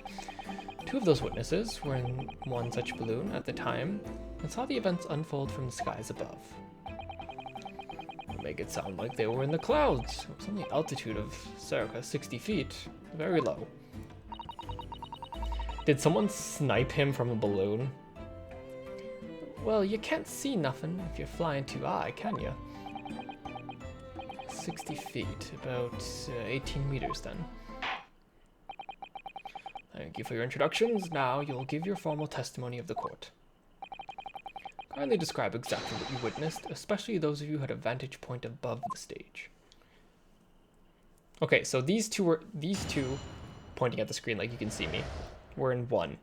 Balloon Man and Rich Child were in one, Gino was in another. So there was one balloon unaccounted for, because there were 3 balloons total.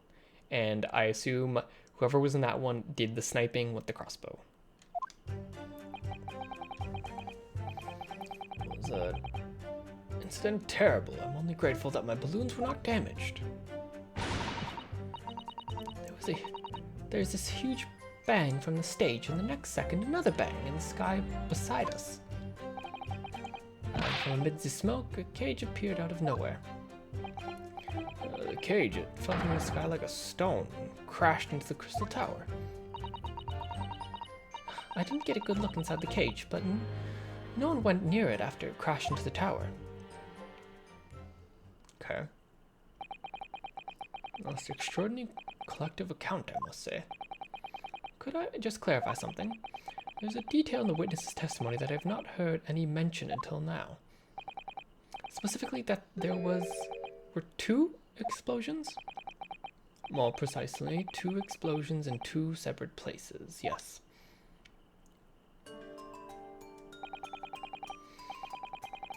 When the demonstration began, the balloon carrying the 2 witnesses was around here. There were other balloons in the air nearby at the time, carrying other passengers as well, to be clear. Then, as power was supplied to the machine for the demonstration, the first explosion occurred. The so-called Burke... oh gosh, sorry. I'm gonna drink of water.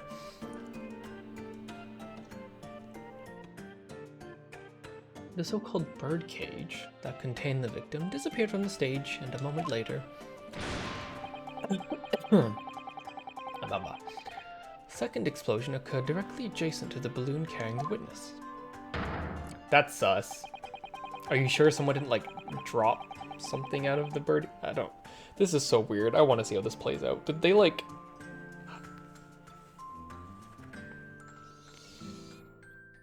Someone have another cage in the hot air balloon and they, like, dropped it onto the crystal tower? But that doesn't make... Unless, like, a multi-person job, like someone did the sniping and then person in the other balloon dropped the other body with the mannequin in it, because I still think the mannequin plays into this somehow. But that would mean all 3 of them would have had to been in the same balloon, and then you have 2 separate people working, one doing the sniping, one doing the dropping. So Gina and these 2 would have to have all been in the same balloon, or else, like, people would have noticed, like, one of them would have noticed. I was very surprised. Suddenly a cage appeared before my eyes with a person inside. The blast was so hot, but I didn't want to miss a thing, so I kept my eyes wide.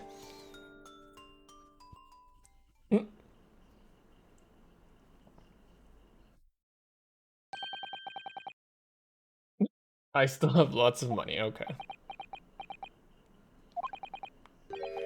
Precisely. Who is this curious infant? I'm told he's a young noble from Bohemian royalty. Apparently he disguised himself in order to steal unnoticed into the great expedition. Yeah, I'm here in London on sightseeing trip with my elementary school. For the benefit of a child's point of view in the testimony. Did this child do it? Do we really need that? When I remove my mask, this is what I look like. Yes, I see. A delightful face, I'm sure. The kid did it. Yeah, I don't trust this kid. Yeah, everybody says so. Great disguise, then. The point is, the testimony of these witnesses further substantiates the facts for the court.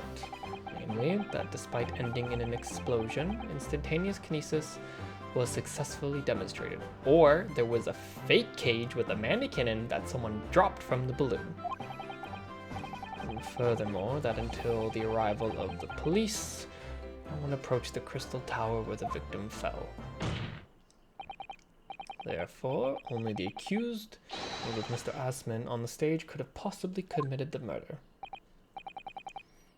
Yes, thank you, counsel. The prosecution's views on the matter are quite clear.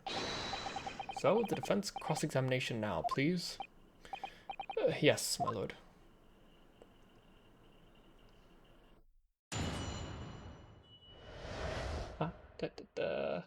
I love Gina's outfit. Gina's outfit's so cute. Should be such a cute cosplay. It's a terrible incident, terrible. I'm only grateful that my balloons were damaged.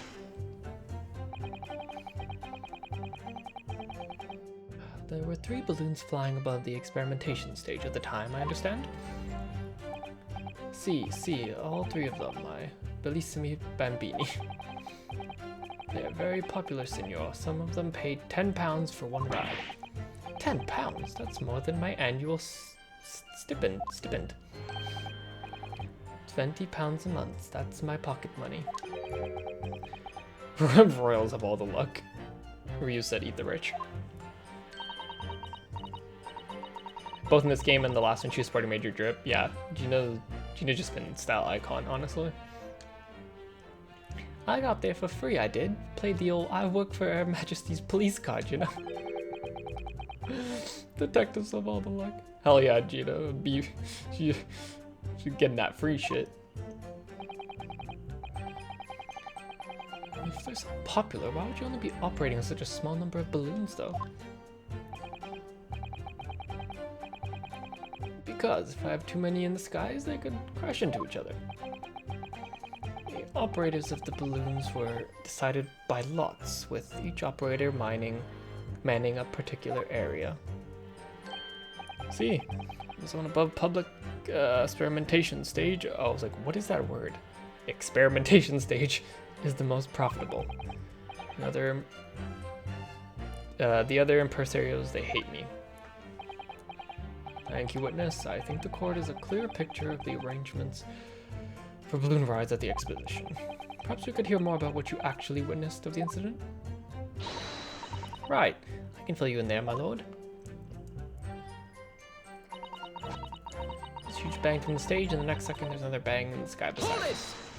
Okay, so she... Okay. So she in the sky beside us. So she was with these two. So all three of them were in... from the sky beside us. Wait a second. Where's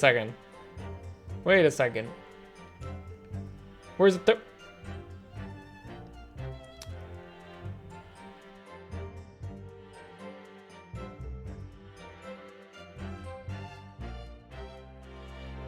So, okay, no third balloon here. So, okay. They were in this one, all three of them.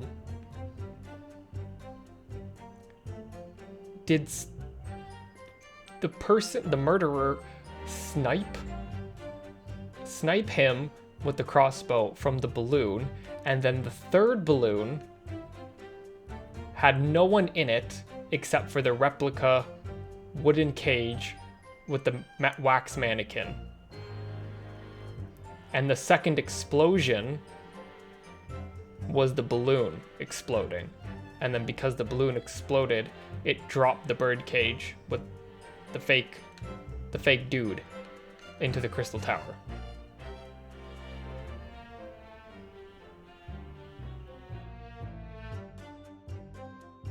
That's what I'm guessing happened.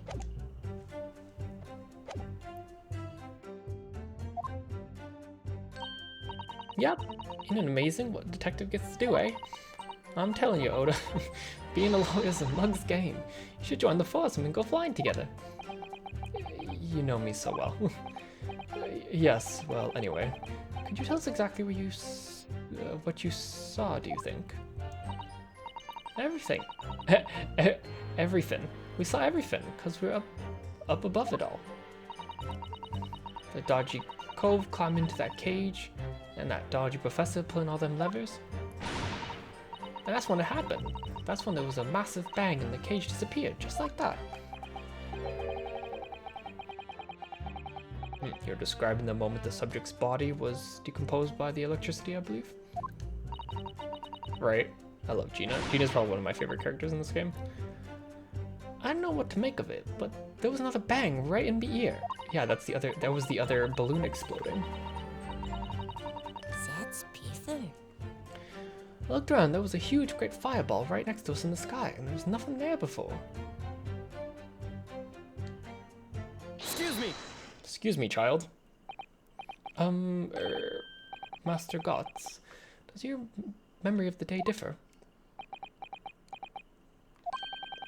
My teacher at elementary school said that when you meet someone for the first time, you should always use their full name. Yes, what was it again? Wilhelm Gostrich Sigismund Ormstein. Same, Ryu. Just the four names then. The point is, do you have anything else to say? Do you have something to say? I forgot about this child. Something to add in response to Detective Gina Lestrade's last remarks? Oi, get it right, Odo. It's Inspector Lestrade. Why does everyone have a problem with how I address them at the moment? That's not what I saw. Oh? Ja. There was a second explosion that was right beside our balloon, that is true. But I'm sure, which is what I said, innit? 1 minute there was nothing there. Next, a massive explosion. My teacher at elementary school said that when someone else is speaking, if you are rude enough to interrupt, you will have the most awful life imaginable. Are all Bohemians brought up to be so full of joy?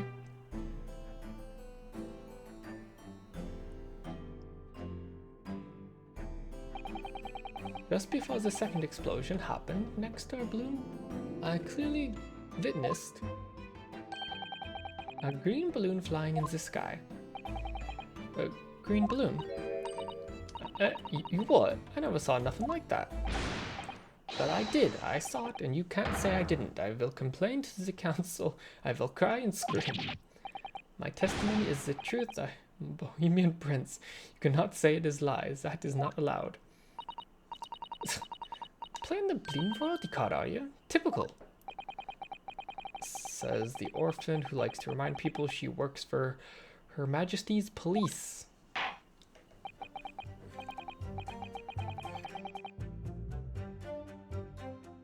In that case, young man, I must ask to amend your formal testimony. In the interest of cordial national relations between Great Britain and Bohemia.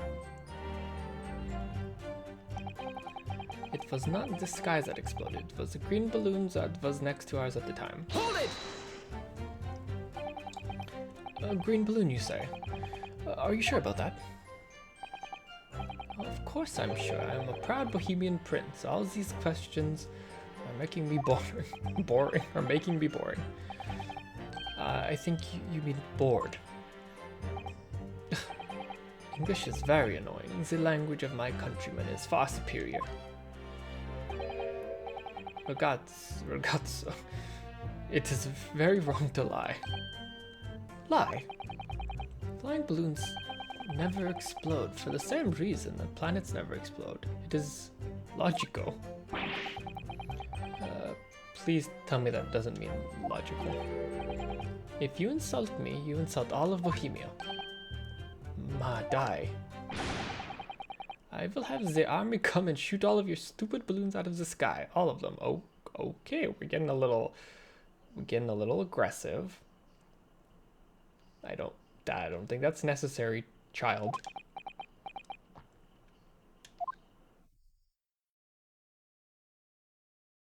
Oh, we're good now. Okay, sure. Yeah, you are, Your Highness. Who is this sassy lost child? Only all international incidents were so easily resolved.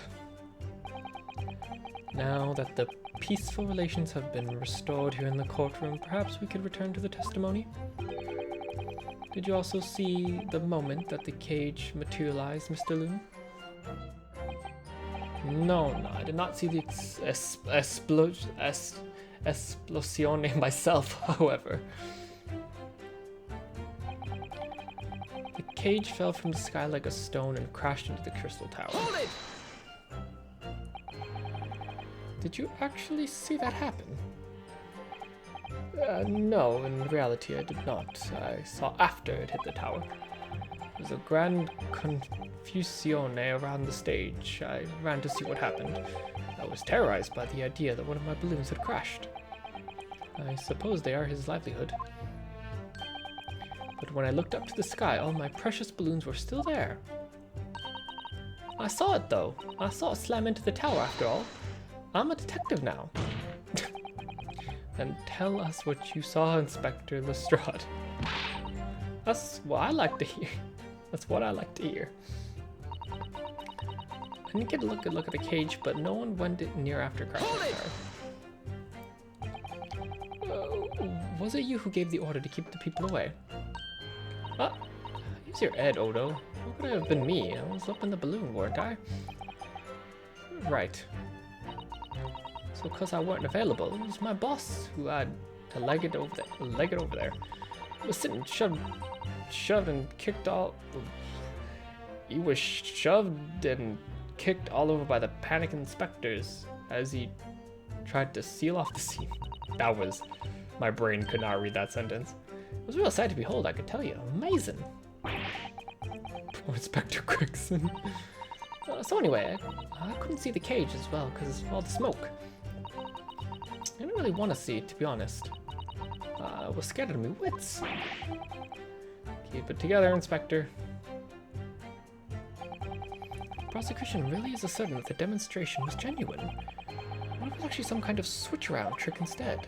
That would mean that the victim was never actually on the stage in the first place. The 2 explosions would have thrown everyone watching into a panic for sure. I think I need to find more about exactly what people saw at the time.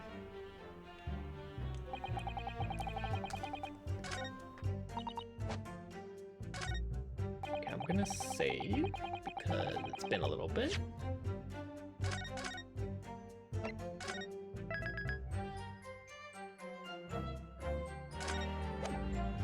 Welcome back. Welcome back. Welcome back.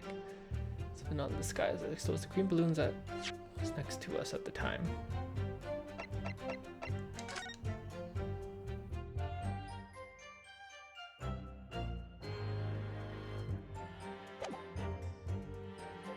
Objection! No? Okay.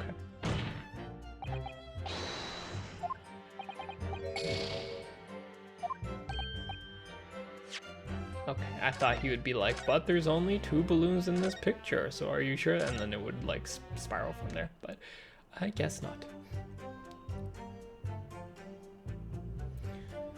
Okay, let me go back and read through this.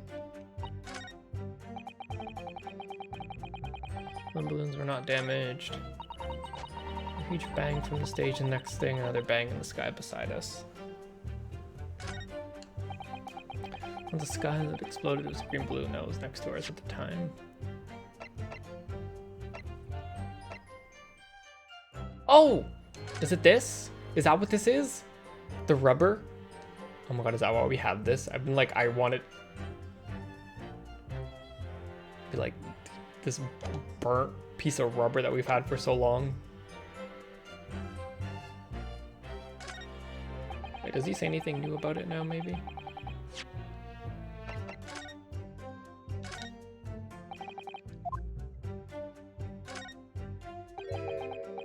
The canvas rubber lining of sorts, never seen anything like it. Not sure I might have to do Rancor who didn't want to get wet. Charring. No, that's not what happened. Okay. I think it has to do with that.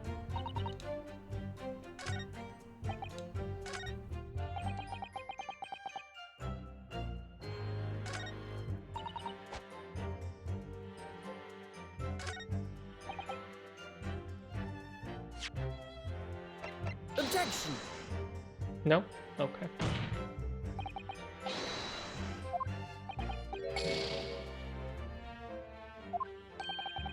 I guess it's not a contradiction. I guess showing him a green orb would be like, yes, something green did explode.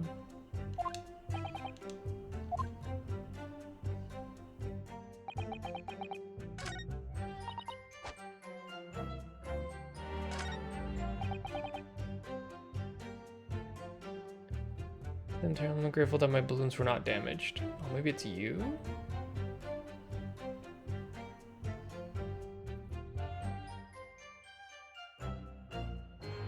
I definitely think it's this. Objection! Yeah, okay. Mr. Loon, in your testimony, you said that all 3 balloons you had operating at the time were undamaged? Si, that is correct. They had been caught in the explosiones. It would have been terrible. I wonder if you might know what this is?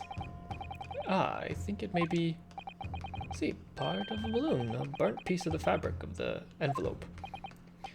Sorry, the envelope? Pardon? That's the large round part of the balloon which becomes filled with hot air. It's It's made from a very thick fabric lined with rubber, so you don't want to rip it when you're in the sky. Just as I thought.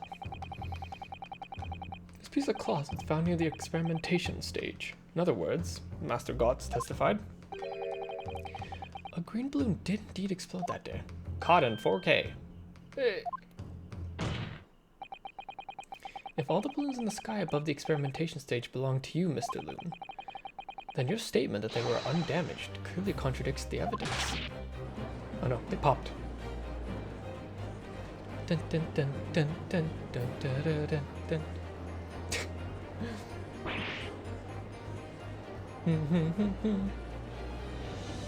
Like those things crash 50% of the time anyway. Objection! The instantaneous kinesis did occur, but after the explosion on the stage. The point of the materialization shifted to a location occupied by a balloon, causing the balloon to explode. Yes, eminently plausible.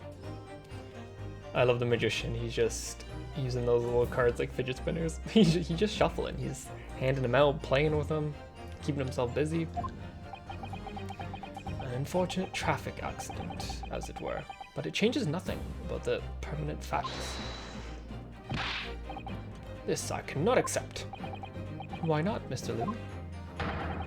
You are suggesting that I am a liar? That person's died in a balloon incident. Incidente. There's no need to get fired up, Mr. Loon. The victim was the sole fatality of that day. That's right, and I proved it. Balthiar Loon is no liar. There's no such balloon in the sky. It's not possible. You're saying it was impossible? Why? Court has more important matters to discuss than the number of balloons that were operating that day. No, that's important. That's important. Objection! But we can't ignore the fact that nobody appears to have known anything about this other balloon until now. My lord, the defense calls for further testimony from Mr. Loon. I concur. There's clearly more to the truth here than meets the eye. It's imperative that we clear up the issue of the phantom balloon, I feel. Witness, will you give your supplementary testimony about the balloons you were operating on the expedition? Ah, grazie, my lord.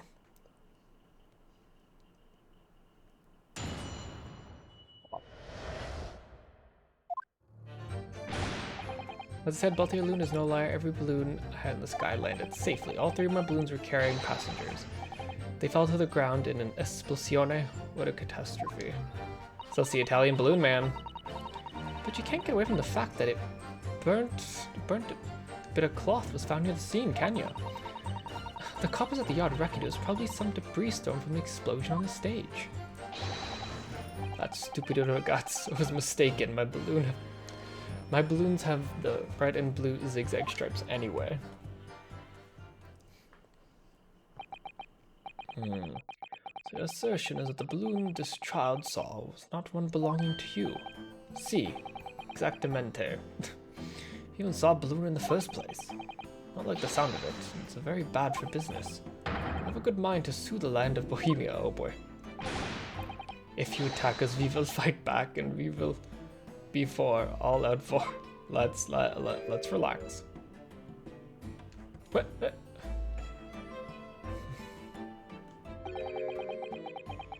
What happened to all our work?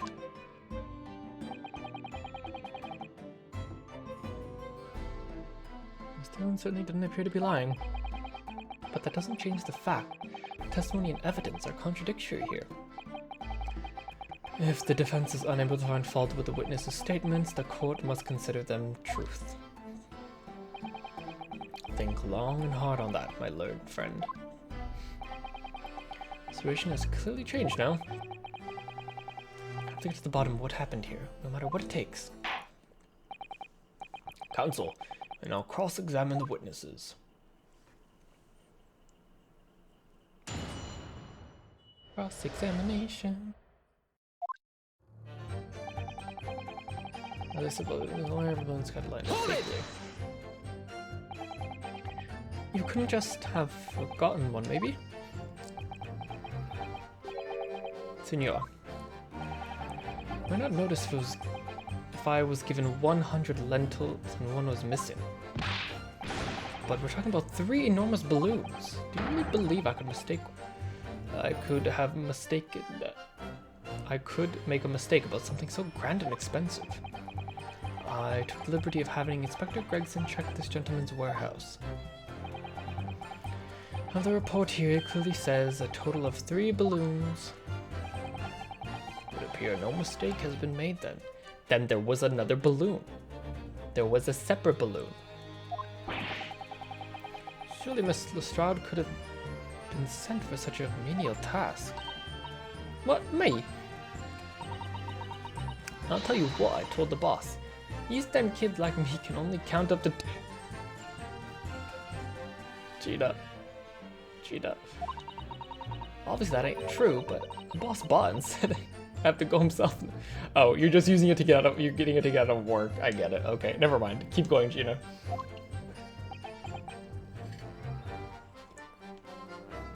I support it.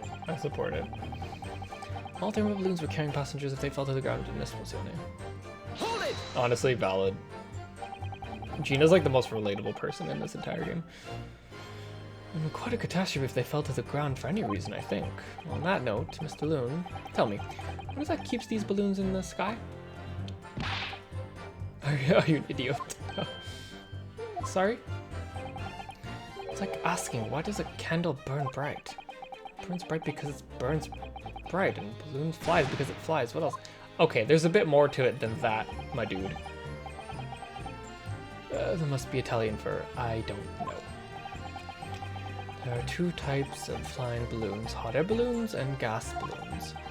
Hot air balloons work on the principle of hot air being less dense than cold air, whereas gas balloons derive their lift by using a gas that is lighter than air. See, and my balloons are filled with the magic gas, I believe. So, they would explode if you shot... Well... It is pressurized, so I don't know. I guess if you just shot into it, it would still explode. But they're saying it burnt up. So did he like Link shoot a flaming arrow into this balloon, whoever this person was? Hydrogen, lighter than air but highly explosive. Good lord. I do not permit smoking of cigarettes of any of my balloons. The magic gas does not like fire. I don't know if I would want a man in charge of my hot air balloon to refer to it as just magic gas. Even a small spark of static electricity could cause an entire balloon to explode. What's the matter with you, senor? That comes out of your mouth is can't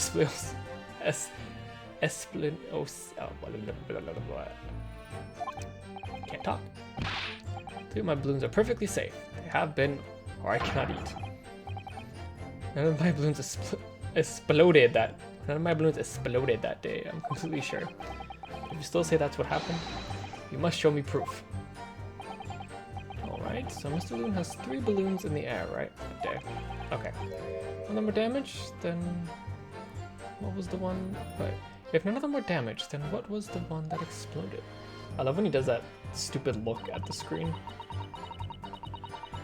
But you can't get away from the fact that it burned up a bit of cloth that was found near the scene, can you? The thinky face. I was surprised to find the piece of fabric still at the scene, actually. Didn't you research the area surrounding the stage for clues? Nah, I'm not into picking stuff up off the ground, me. Always works out better. Diving into people's pockets instead. So much for the new career path. Mind you, the boss was on Iz and An's knees, picking up all kinds of rubbish from the floor. Thing is though, the cage went crashing into the crystal tower, didn't it? That's where most of the investigating was going on. Even so, I would have thought someone from Scotland Yard would have gathered it up as evidence. Cool, listen to you. You stumble across a bit of balloon and suddenly you're the best investigator in the world. Pardon? Well, you ain't got a badge, have you? Like this one.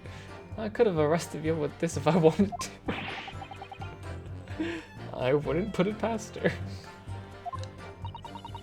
What do I think of it? There was talk of some scorching on the ground at a meeting we had about the investigation. Top of the yard reckoned it was probably some debris stored from the explosion on the stage. There was considerable damage to the stage and surrounding area, wasn't there? Yeah, some of the coves what were watching the experiment were caught in the blast and injured. Good job the old contraption didn't kill over, eh? I hadn't considered that. It seems there was a great panic after the incident occurred. Nevertheless, the police shouldn't have missed a torn piece of the envelope from the balloon. Inspector Gregson can expect repercussions. Like me swiping all this fish and chips, eh? The man's sole pleasure. Well, that matters. The scrap balloon envelope means nothing. Niente. Stupid regards was mistaken. My balloons have a red. Hold it! You mean the color's wrong? Si, senor. I don't have any green balloons in my warehouse. And yet a piece of green cloth was found at the scene, and it's unmistakably from the balloon. Well, I do not know how that can be. For the sake of the argument, let's say that a green balloon did explode above the stage. You couldn't therefore conclude that it happened on the day in question. Why not? There have been recreational balloon flights over Hyde Park operating from before the great... Okay. So? Someone would have brought up a... Okay, say they've been happening all week. I'm sure if a balloon exploded at any point this week, someone would have brought it up. The fact that no one brought it up, I'm pretty sure an exploding balloon at any point this week wouldn't have gone unnoticed.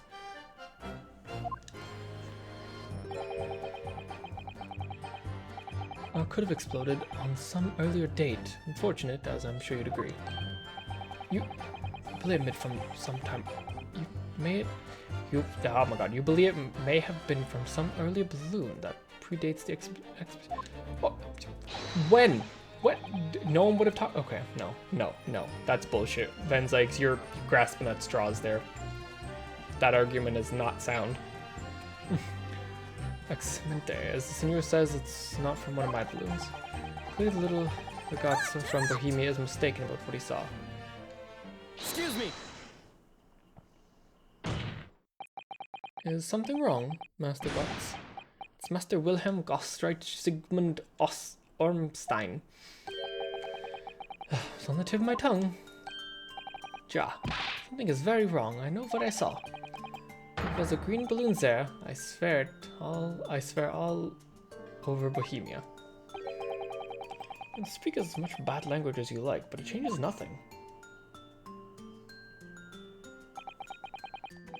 I have the evidence, ragazzo, then I must tell your parents to punish you, eh? Perhaps we'll let the judge decide on when it comes to punishments. Evidence? What is this evidence? To give a simple example, young man. A photograph, for instance, some tangible proof of what you claim. Well, why didn't you say so sooner? I have the photograph here. Good gracious. What? I had not been in the balloon for... I had not been up in a balloon for a little while, so I was very excited. I took lots and lots of photographs. Of the Crystal Tower, of the Bohemian Expedition, of the streets of London, of the hot eel cellar. The hot eel cellar? The balloon? And the instantaneous kinesis experiment? Did you take a picture of that? Yeah, one picture. Really, you did take one. But all I wanted was a ride in the balloon. I was not interested in boring experiments. Never mind that, can you show us the photograph? Of course. And then you will see. You will see that I am not lying, that I really did see a green balloon.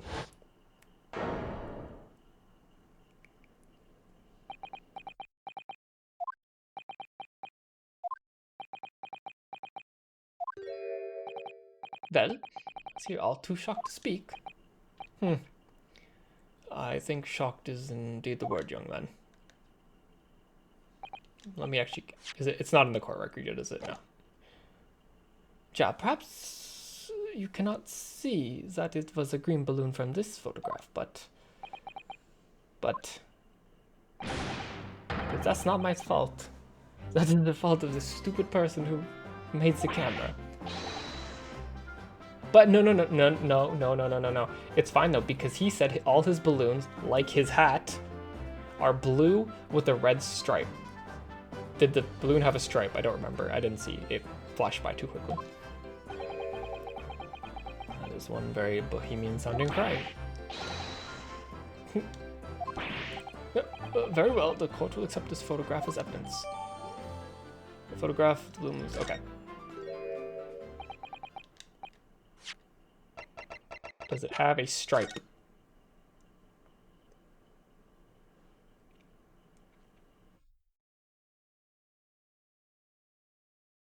Wait, I'm confused. Is this not the other balloon that was... Isn't this like towards the... Like looking at this? Because they were in the middle. Isn't this balloon this one? Like, judging from the angle, because they're looking down at this? So that balloon would be this one, no? Not the one that exploded? Unless I'm just like, I don't know angles and this is like...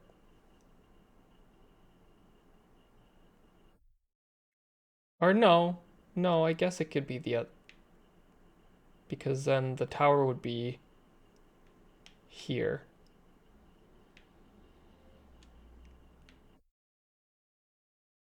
Also, this streak of light, this is gonna be someone shooting from the crossbow, no? This like bolt.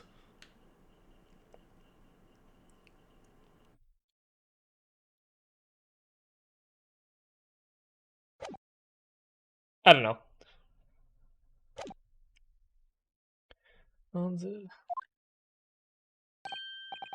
Well, never. And okay, well, to be fair, if this is the balloon we're supposed to be thinking of, it does not have a... Well, you can't see, but it doesn't have a, from what I can see, have a red stripe. So it's not one of his balloons.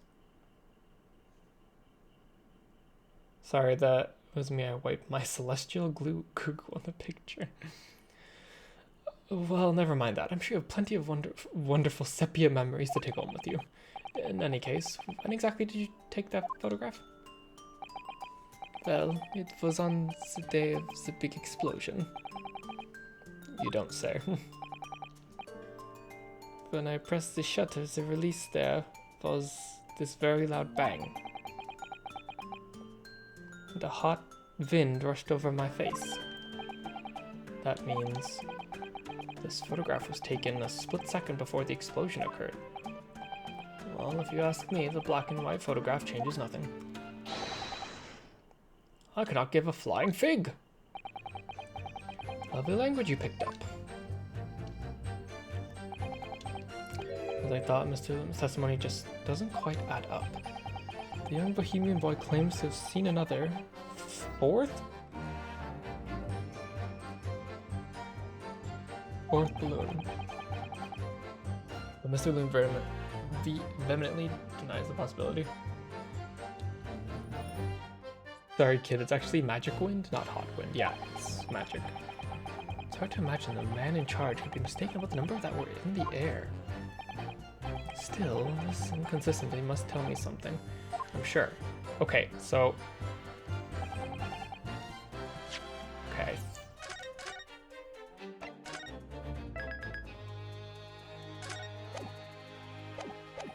So, he's saying he saw a green balloon, and Mr. Balloon Man says if you saw another balloon, that would make 4. Cool. But judging from this photo, we only have 2, which if there was a green one that exploded, there would only be 2. But then what happened to the other blue one?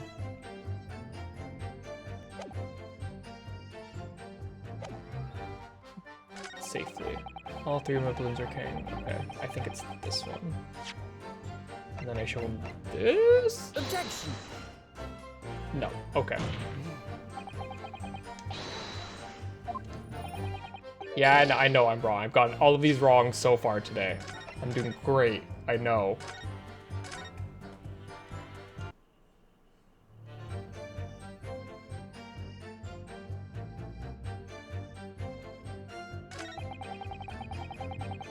Carrying passengers, they fell to the ground.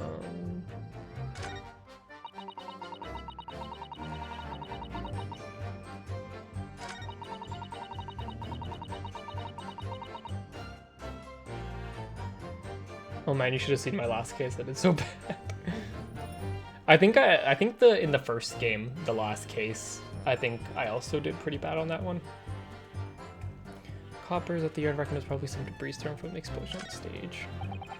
It's really a mistake in my balloons. Unless I show him this because it doesn't have a stripe, but they already talked about how this photo isn't proof already because it's sepia, but fuck it, whatever. Objection! Yeah, no.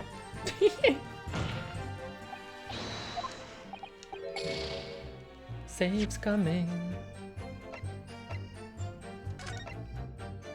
Egbert Benefit. Oh my god, fucking Egbert. Fuck that. That man. Egbert and freaking Shamspear are like the bane of my existence, both those people. Okay. Let me see. Let me read these through these. Oh my god, so blue. Saw another balloon he claims was green and exploded moments after he took the shot.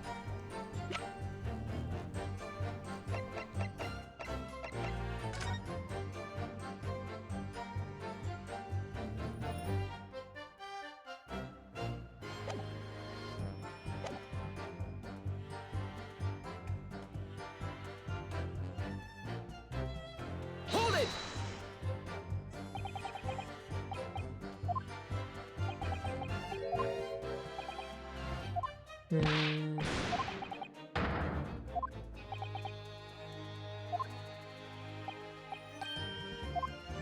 Three balloons.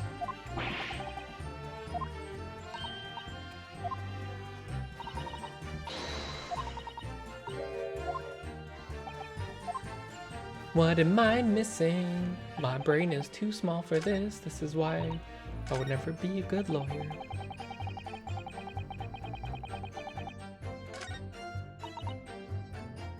Hold it!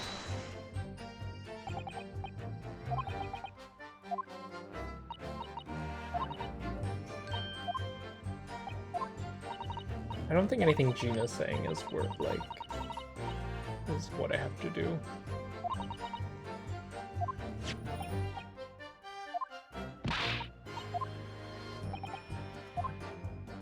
Bum, bum, bum, bum. Bum, bum, bum, bum.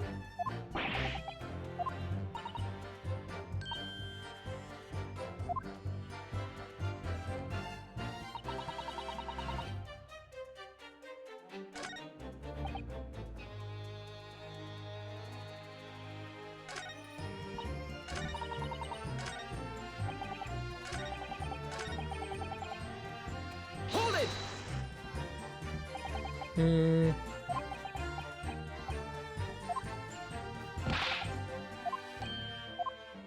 Yeah, the magic gas.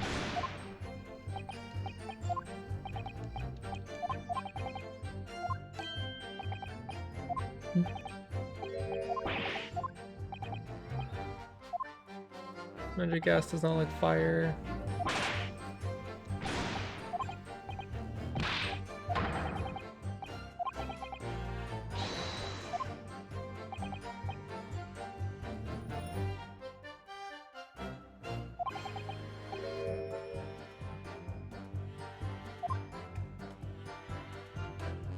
He said show me proof for this one, so I think this is the statement.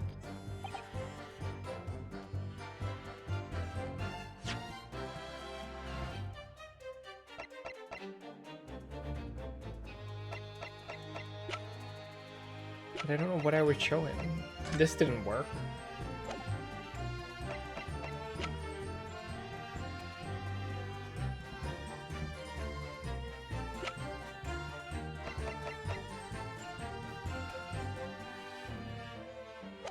Oh, wait.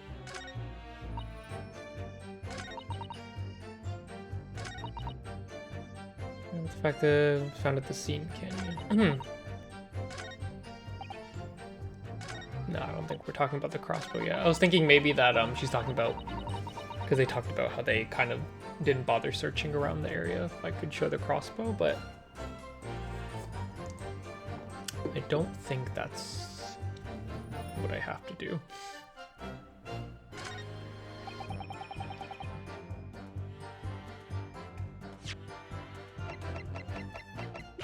Objection! Oh, it is this photo. Okay, sure. Which is the photograph Master Guts took can't tell us the color of the balloon, but it can tell us something else. Something crucially important. Was I right? It's because it has a stripe. I have to stop second guessing myself. I was like, it's probably not the picture because they already talked about how the color couldn't be reliable. And then I was like, oh, but it doesn't have the stripe. But then I'm like, it's kind of cut off. So I'm like, maybe that won't count it. Saved myself so much time if I just did it.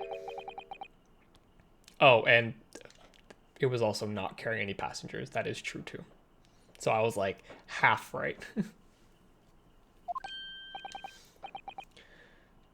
My goodness, you're right. Wow, you did it first try. You're a freaking genius. Thank you. I know. I'm just so good at this game. Surely all the balloons would have been carrying passengers. There would be no sense in it otherwise. But for pleasure, for seeing the view, my balloons only fly with passengers. Which tells us that the pictured balloon isn't one of them. So when the incident occurred that day, there was a fourth balloon in the skies above the experimentation stage.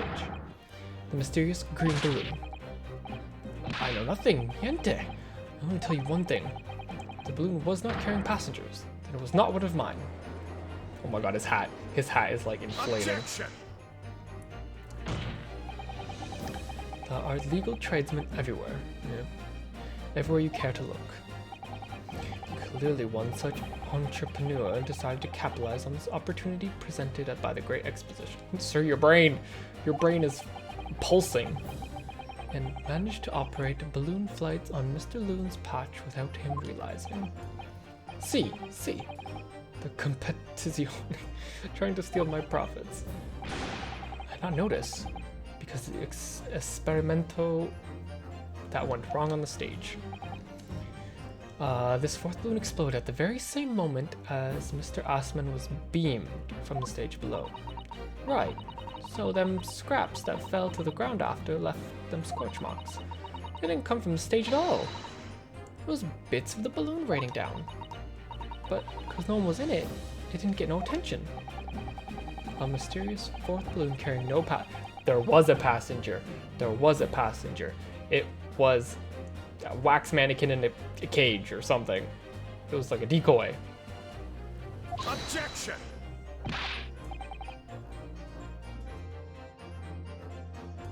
This photograph shows us nothing more. A spray balloon carrying no one, operated by some rogue trader. Clearly it hasn't anything to do with the case. Relevance does not elude me, I must say. The court has seen sufficient evidence and heard ample testimony already. Prosecution calls for the trial to be concluded. I'm surprised the jurors have been so quiet this time around. Usually the jurors annoy the fuck out of me through the entire thing. This is like the best batch of jurors I've gotten so far. Really? Have we really got to the truth yet? No. I can't let this opportunity slip away. Jurors' minds are made up and are not in favor, are they? What else can this photograph tell us? There's nothing more we can learn from it. There is more. What is this streak of light? Ladies and gentlemen of the jury, wait. Please don't give your decisions yet. Photograph from Master Guts may well be hiding one more vital clue. What's that? A vital clue. Objection! It's the streak of light. It's a bolt. It's a bolt being shot. We're well past the point of mere possibilities. It's time for definitives now. So tell the court. What exactly does the alleged clue, the balloon's owner, the balloon's color, the cause of the explosion? Oh. Wait. We can reasonably assume the picture balloon was destroyed in the searing heat of the explosion. Ja. That's right, Ja. This was not my fault. Evidently. Because the birdcage from the other kinesis machine materialized in the sky where it had been flying. Okay, never mind. The person with the crossbow was not in a balloon. He shot the balloon. But then, how did he get stabbed then? I am confused. And the balloon being filled with flammable hydrogen instantly and explosively. Objection! No, that's not what happened. What? It would appear that this photograph requires a closer examination. Counsel for the defense, will you highlight the location of the alleged clue in the photograph for the court? Of course, my lord. If you look closely, it's plain enough to see. And what's shown is linked to another piece of evidence we have, in a way that leads to an unbelievable conclusion. Look at this photograph. The clue that heavily suggests the real reason the balloon exploded is... But it... Okay, I don't... Is someone on the stage shooting? Because it looks like... No, maybe they're in the crowd. Take that! This streak of light. That is obviously a crossbow bolt. The timing of this photograph can only be described as miraculous. If you look, you'll notice there's a bright white line that appears to point directly at the balloon. Most likely a ray of light caught incidentally on the film. I'm afraid I can see nothing more of the sort. If you look with a magnifying glass, my lord, it becomes clear what the nature of this bright line really is. Yes, what is that? Undeniably some flash of light, yes? Oh, golly. Do you think it might be lightning? Bitch is coming from the ground. Is it lightning? Ma'am? But it couldn't have been a finer day. I believe we may be looking at fire. Okay, so yeah, it was a bolt of fire. Okay, yeah, so yeah, it was this, they shot the bolt with the crossbow and it was lit. She's pretty, but indeed, even to my aging eyes, it would appear to be a flame of some sort. My word, are you suggesting this flame struck the hydrogen gas that filled the balloon? Objection! That's absurd. The balloon would have been 60 feet above the ground at that time. No flame could have possibly reached such a height. Ryu says, actually pulls out a whole-ass crossbow from my bag. A particular piece of evidence found at the scene reveals exactly how that did happen. Where is that so funny? Put her on the tree. What evidence? Such evidence exists, counsel. For goodness sake, present it, man. Okay, this one I'll get right on the first try. I already know. Take that! Wow, I'm amazing. That one was so difficult. This was found hidden at the foot of a small ornamental tree near the scene. Good lord, is that a crossbow? An arrow dipped in oil and set alight could have been shot from this weapon. Wow, this guy's a genius. I know, right? Ignore all the other failed attempts earlier this stream. Sending a flaming arrow straight to the hydrogen-filled balloon. Are you suggesting that the crossbow was used deliberately? Blimey, you're right. That streak of light in the photo just looks like an arrow, doesn't it? Then the esplosione of the balloon. It was very likely the result of a flaming arrow from this crossbow's igniting the hydrogen gas inside. The like angry JoJo pose. No.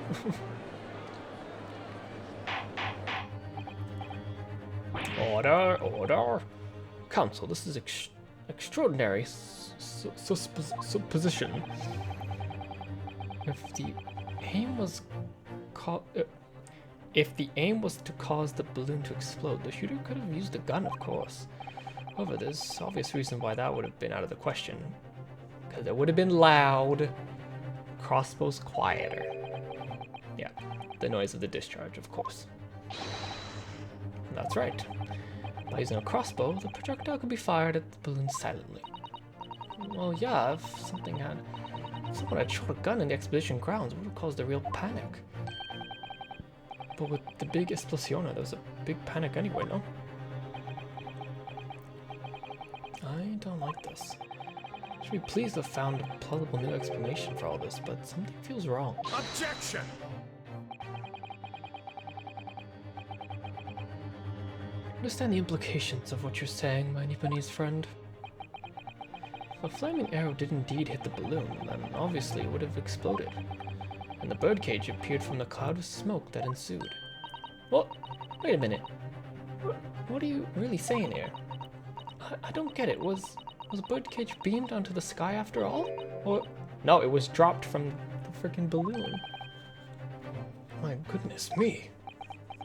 There was a second birdcage. Ah, now I understand. That's what the sinking feeling is about. I think there's a good chance that the birdcage was actually concealed inside the balloon all along. What? Did I hear that correctly, Council? There's no going back now. The horses have bolted.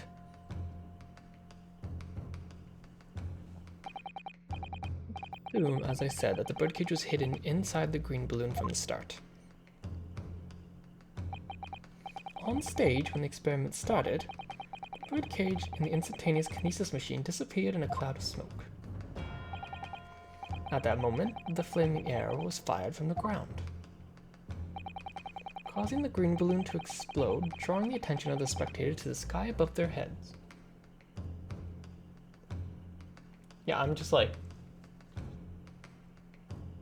oh shit. He shot up there. I was part of the crowd. It was me. I'm the one who shot the crossbow.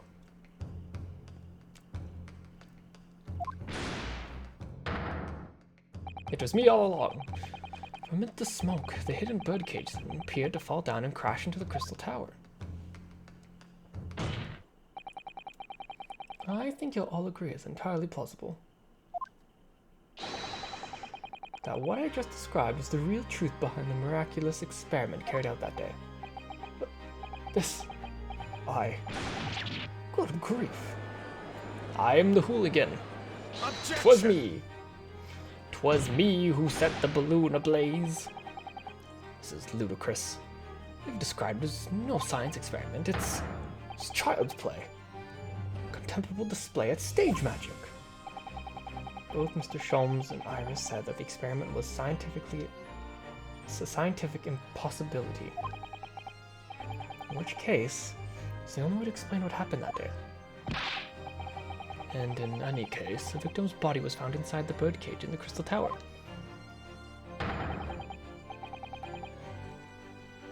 The instantaneous kinesis didn't take place. How do you explain that?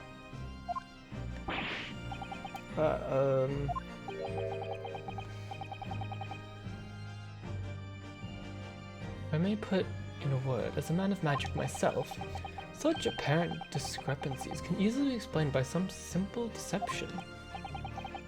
Juror number 3. All that would be needed is a doppelganger, someone who looked very similar to the victim, Mr. Assman, and having this other man appear on stage to front the show as a body double. Ah, yes, of course. So in fact, Mr. Assman must have been inside the birdcage that was concealed inside the balloon right from the start. Objection! That balloon would have been filled with hydrogen. Anything inside it would have been scattered to the four winds when it exploded. No one would ever have embarked on such a risky venture. Well, not necessarily. The explosive force of the balloon gas would very much depend on the mixture ratio. Sure, number 4. Wow, good thing we have a professional magician and professional chemist here to help us explain these things. Who would have thought? The jurors are actually being helpful this time around, which is wild. Flying balloons are rarely filled with pure hydrogen, but a mixture of other gases, such as helium as well. Helium on its own doesn't explode, but by controlling the gas mixture ratio, the explosive force can be altered. Mixture ratio?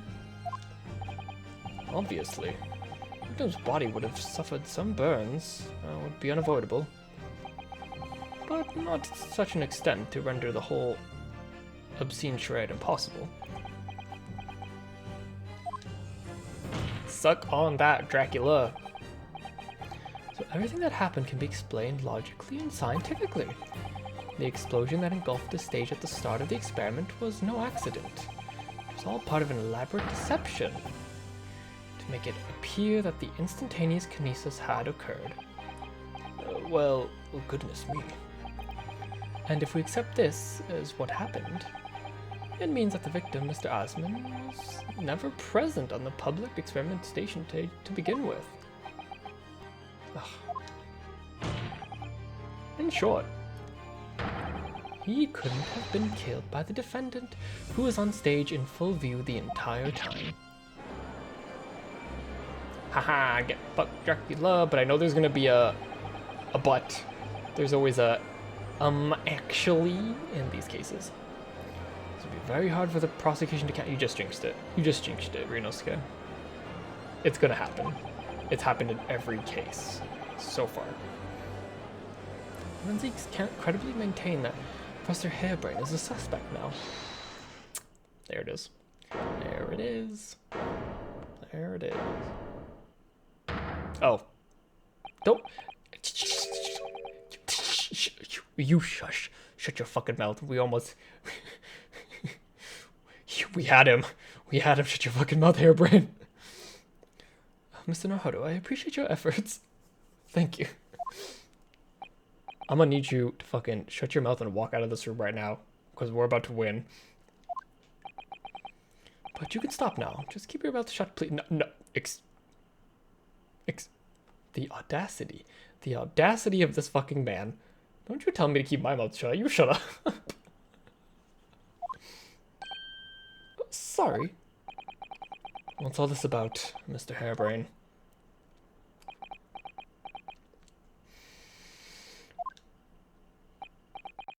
I, Albert Harebrain, hereby confess that it was me who stabbed.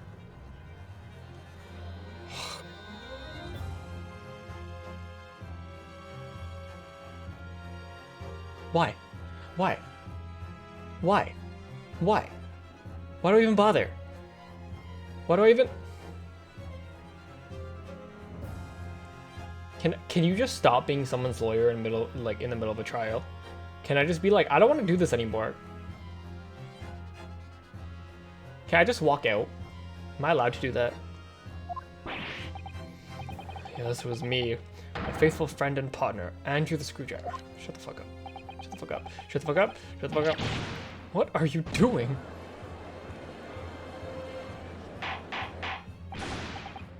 Order, order, order. Defendant, explain this sudden confession. Objection. He will not. Professor Harebrain, what are you talking about? It's what I've said all along. I must protect the oh my fuck. Okay, why did we even take this fucking case then? If you're willing to go this far, fine, go to the gallows. I don't give a fuck. I'm done with you. I'll make sure to have front row seats to the hanging. That's kind of dark. Sorry, I'm mad.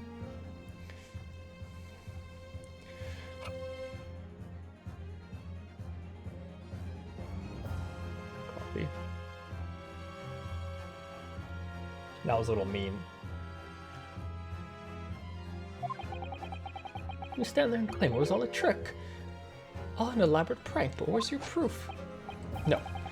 You have to examine the machine if you want to prove it. But then it would all be over. King, I get it, don't you worry. My beautiful hypothesis would be laid bare. I mean, the indignity of it. It's clear that you drew the plans for the experiment, but you didn't actually build it. It's quite conceivable that you were duped, Professor.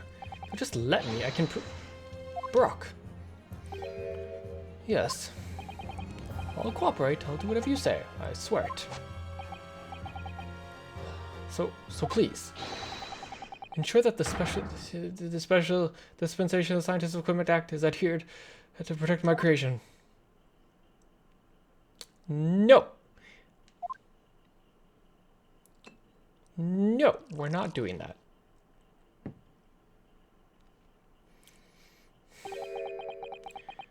Pray forgive the discourtesy of filling my hollow chalice at this critical juncture. Here's to my learned Niphanese friend. Huh? In this upcoming attempt to clarify the defense's position in the light of the accused's confession. You intend to formally assert that the experiment was nothing more than a conjuring trick. Because the moment you do, Special Dispensation of Scientists Act that protects the professors will cease to apply. I don't care. Prosecution, he can hate me all he wants. It's my job to fucking get him an innocent verdict. I don't give a fuck about his machine. Prosecution will then demand a rigorous examination of the machinery involved in order to establish the truth. Go for it. I don't care. Search the machine. You think I give a fuck? However, if you acknowledge that the machine is genuine and instrumental to the victim's murder,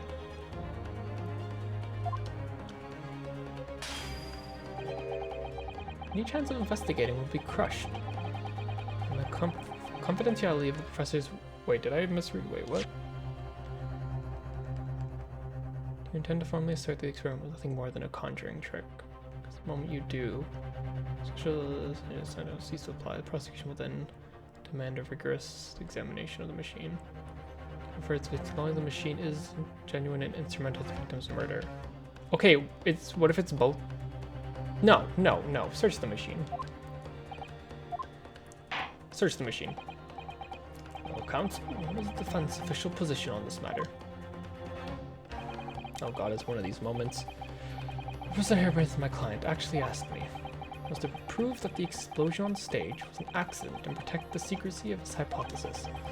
But there's no way to do that without implying the professor's guilt. Do I protect my client's life by asserting his innocence? Either way, I can't avoid betraying his trust. I've been silent long enough. Talking your trade, my learned friend. Oh, has all knowledge of English escaped your confused Nipponese? Oh, again, Van Zykes. With the casual racism.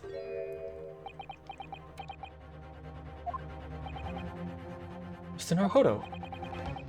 No escape here. I have to make my choice. But it's an impossible one. I have to give up something. But what?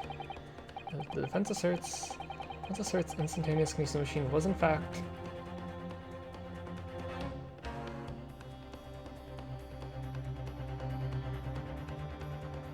It's weird because I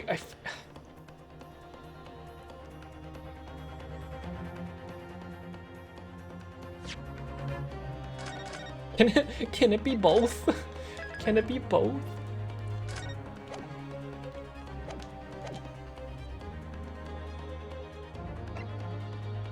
Search the machine. I don't give a fuck. I think that was the wrong option. Yeah, it was the wrong option. He's gonna be like, I can't bring myself to say. Yeah, there it is. Yeah, of course. Fucking course.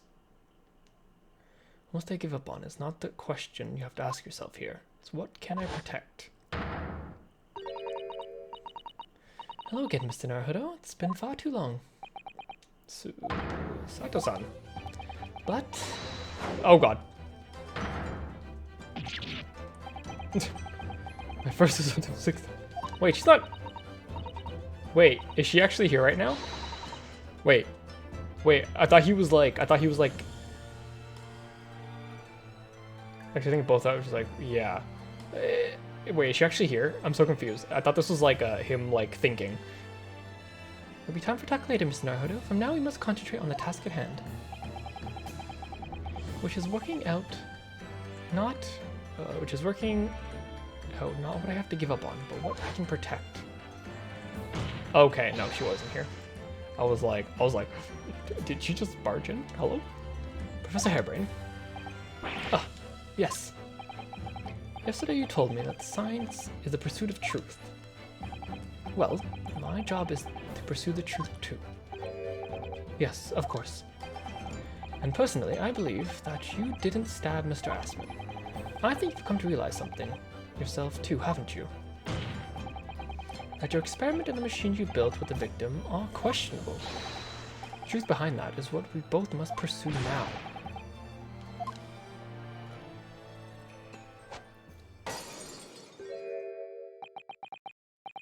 So, you finally opened your eyes. What? And as for you, Albert, I cannot ignore this any longer. Ah. Having heard my learned friend's assertion, do you have something to say? Broke. Lord Van Zykes. Oh! Oh! Oh! I still can't tell if she's actually here or not. Wait, so she's actually here. You can't make me have like a what seemed to be a vision of her and then cut back to me standing alone right after. And then and then 10 seconds later pan over and she's there. Gosh, I've never heard him speak that way before. Wait, so is she actually here? She snuck in, yeah, I guess. Susato, I missed you. In truth, there's something I remembered that's of relevance. What? On the day it happened, just before I began, the experiment I saw near the stage. I wish she kept her fit from the first case. Her fit was awesome in the first case. A man holding that crossbow. That wasn't something you would have... Oh my fucking god.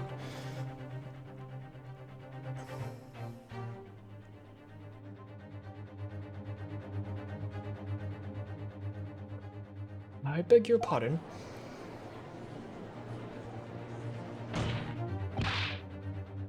Professor, the man have any distinguishing features? What did he look like? Tall. Taller than me and thin. Thinner than me with straight hair. Straighter and whiter than mine. Let me see.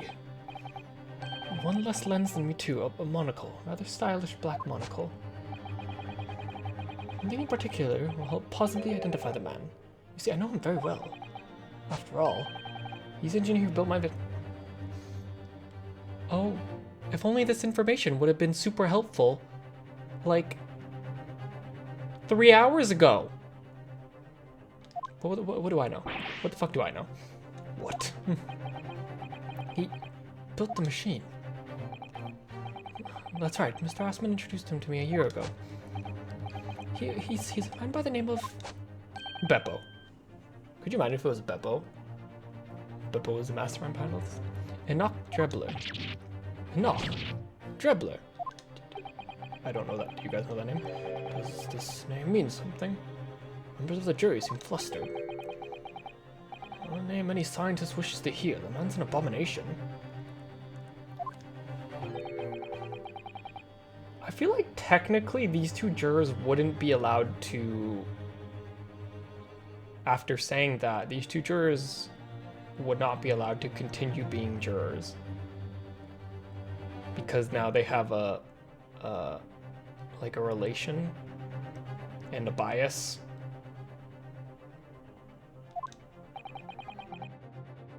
I feel like they would be kicked out from being in the real world. Yeah, in the real world. Who on earth is he? Afraid isn't the first tale of his nature. In scientific circles, in connection with that name. But also remember they had the defendant's wife on the jury. That is true. That is true. That is very true. Let's talk of other flamboyant experiments that turned out to be nothing but stage trickery in the end. Obviously, the rascals after the government's research grant money. Question for you, Jeff and Ari. Am I close to finishing this trial?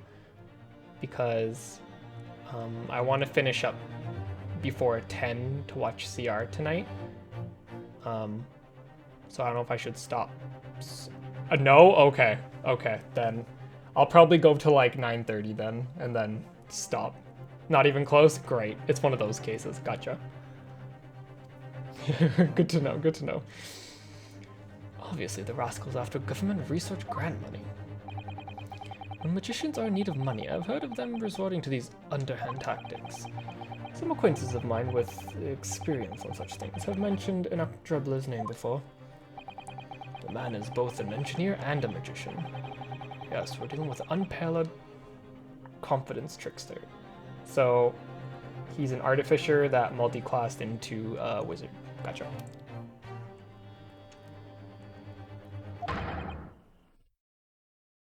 We're just dropping cards. That's Enoch Drebler for you.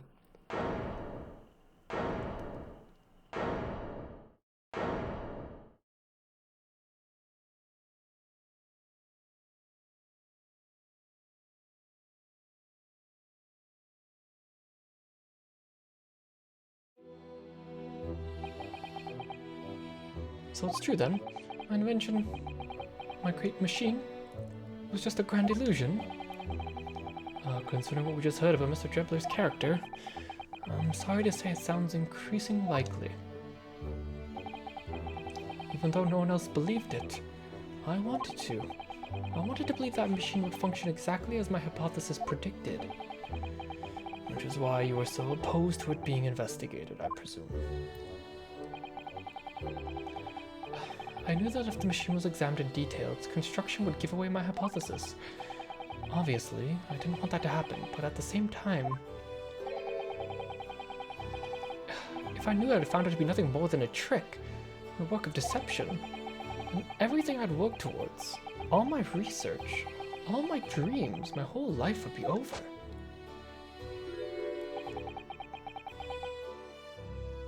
I was terrified at the prospect.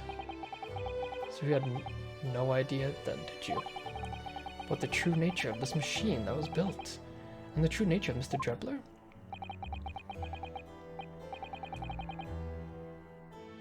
I never questioned anything. I didn't want to question it.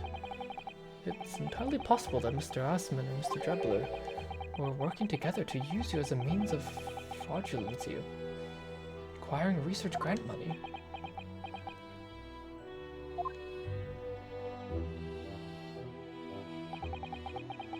I announced my invention to the crowds that day.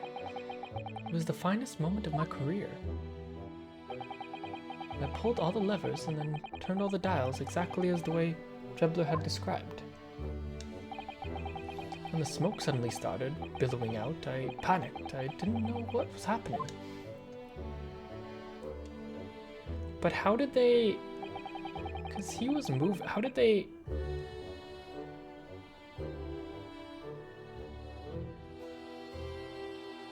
Okay, never mind.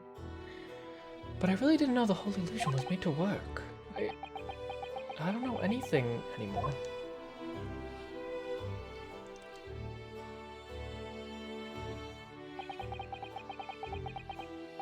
Let me confirm one final point with you, Professor. Do you know how consent to the prosecution... Do you know how consent to the prosecution submitting the necessary paperwork? Oh, sorry. Do you now consent to... Okay.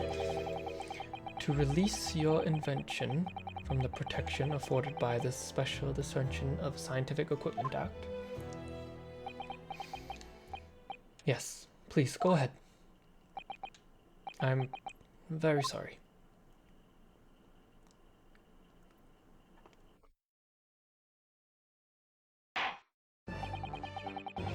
Aware that we shall have to suspend proceedings for the remainder of the day now. Van Zykes. My lord. Actually, if there's gonna be a recess here, maybe I'll just stop here then. And then I can go eat something. Court has newly been made aware of another party whose involvement in this matter is critical. Yes, Mr. Drebler. Gather information about the man, if possible. I should like him served with, Suponia.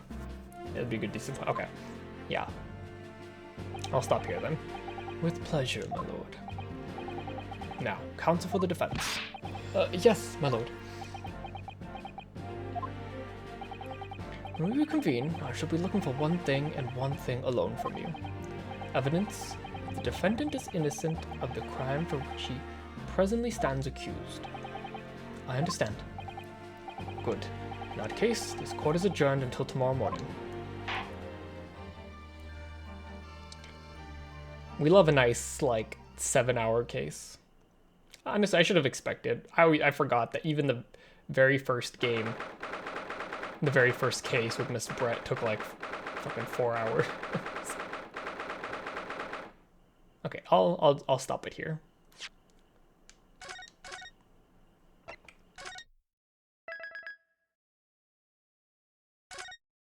Okay.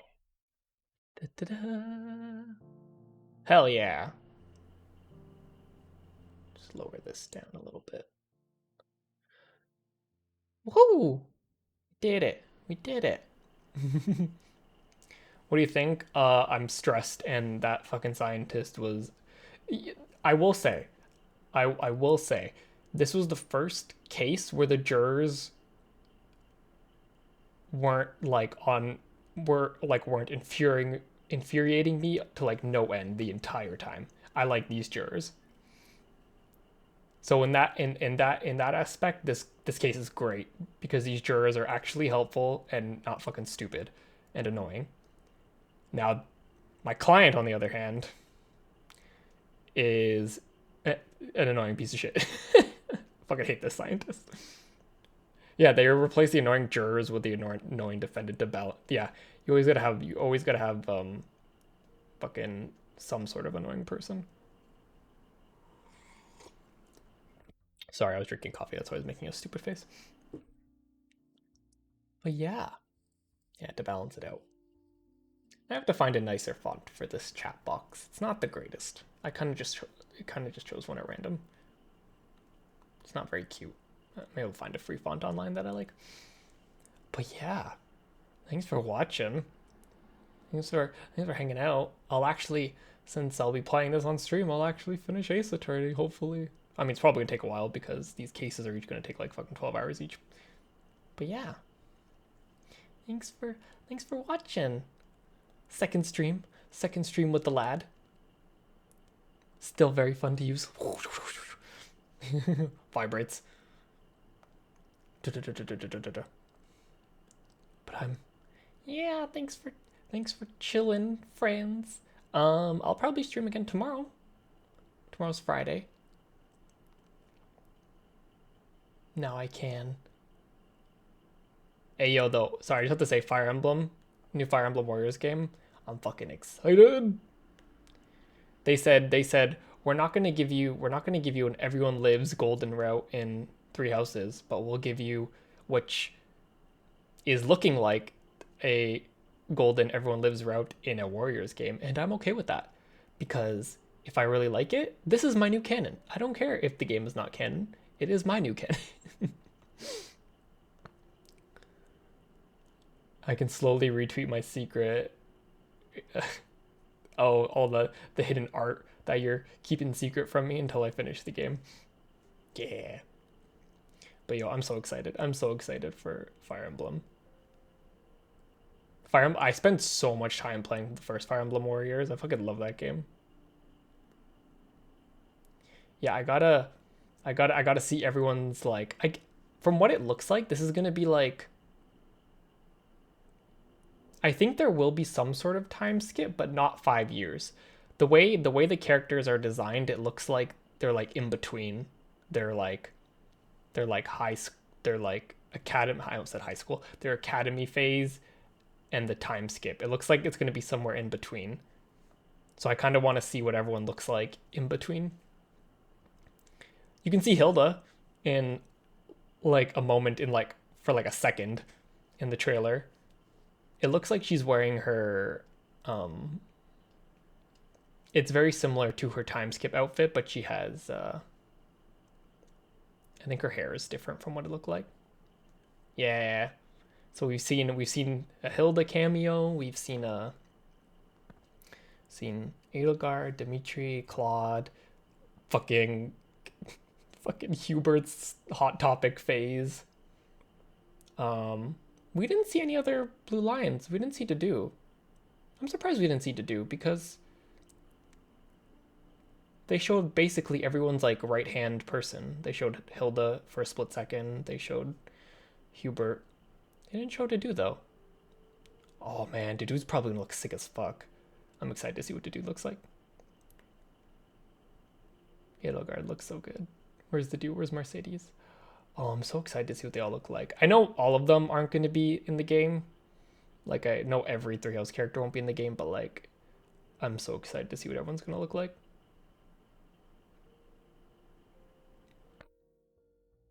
Yeah, I bet Mercedes is going to look really cool if she's in it. I gotta see my boy Sylvain. I gotta see if Sylvain's in it. I really hope Sylvain's in it. Gotta see what that idiot looks like. Edelgard's very cute. I'd really like it. I think it's my favorite Edelgard look out of the three that she has. Yeah. Dimitri's little ponytail is very cute too. Yeah, I'm so excited to see which characters they put in it. I hope Marianne's in it too.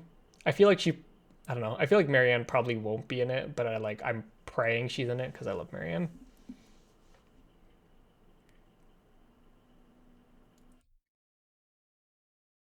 But I don't know. I can't really see Marianne being in a Warriors game if I'm being honest. But I don't know. They'll surprise me. There have been some interesting characters in Warriors games before, so she could pull it off. She could. Yeah, I wanna see her go beast mode. I think out of all the people I want to see in the game, well, Dimitri and Claude are already there because I love those two. So I want to see Sylvain. I want to see Marianne. I want to see uh Caspar. I fucking love Caspar. That idiot. Felix is too. I want to see what Felix's hair is gonna look like. Yeah, I think Sylvain, Marianne, um, Caspar, and Felix are kind of the top ones that I want to see. But honestly, if I could see all of them, I would be so down because I want to know what they all look like. I feel like Dorothea might be in it. I feel like Dorothea is like a fan favorite, and I feel like she could have like if they make her a dancer, she could have like her own unique move set. I want to see if he's starting to do his comb over, right? I want to see what hair he has. What if his hair is just like he just let it down, like it's not in a ponytail at all? He just like untied his ponytail, he just let it hang. That'd be pretty cool.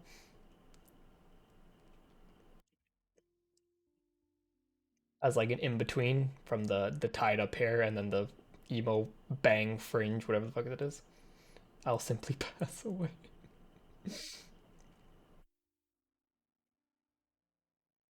If they give everyone middle parts, Felix middle part. Will it be a Claude main? I'll probably be a Claude main until I see more people because Claude is the best. I love Claude. Who did I play the most in? I'm trying to think of who I played the most in the first Fire Emblem Warriors. I played I'm trying to think. I know Camilla in the first Fire Emblem Warriors made it very easy to do maps because she was OP as fuck. So if you wanted like easy clears, you could just use Camilla. But I feel like I used Corrin a lot. I remember really liking Corrin. Ryoma was very good too. I liked. And then when the DLC came out, Olivia and Owain. Olivia and Owain were probably my two favorite DLC characters. But yeah, I'm so excited for this. but I have to wait till, what is it, June? Like June 24th, which is so far away. I want it now. Oh. Olivia was so fun in the first Fire Emblem Warriors. I really liked her moveset. I feel like if they make like Dorothy a dancer or something, they could give her like a similar kind of moveset. Olivia's very cute. She was my silver in Awakening. She was my silver, like silver medal unit, which is like your, what is like your second best unit. Because I made her a sword master, and she was actually pretty good as a sword master. Yeah, she deserves it. She became a murder machine. But yeah, lots of cool things. And Klonoa, I don't know if you guys have played Klonoa. I feel like no one knows Klonoa. Like, I think Ari might know what Klonoa is just because me and Ema never like we always bring it up every once in a while. But Klonoa, oh, that's a on fucking PS1 days. It was like one of my favorite games on PS1. The ending is sad. The ending is sad. I saw Klonoa and was like, Matt and Ema are gonna lose it, and I did lose it. I heard the wahoo, that doo doo doo doo, and I started screaming. I sent it I sent it to Yum earlier today, and she started freaking out. Yeah, I'm so excited for it. Three Houses and Klonoa are my two big things that I'm excited for.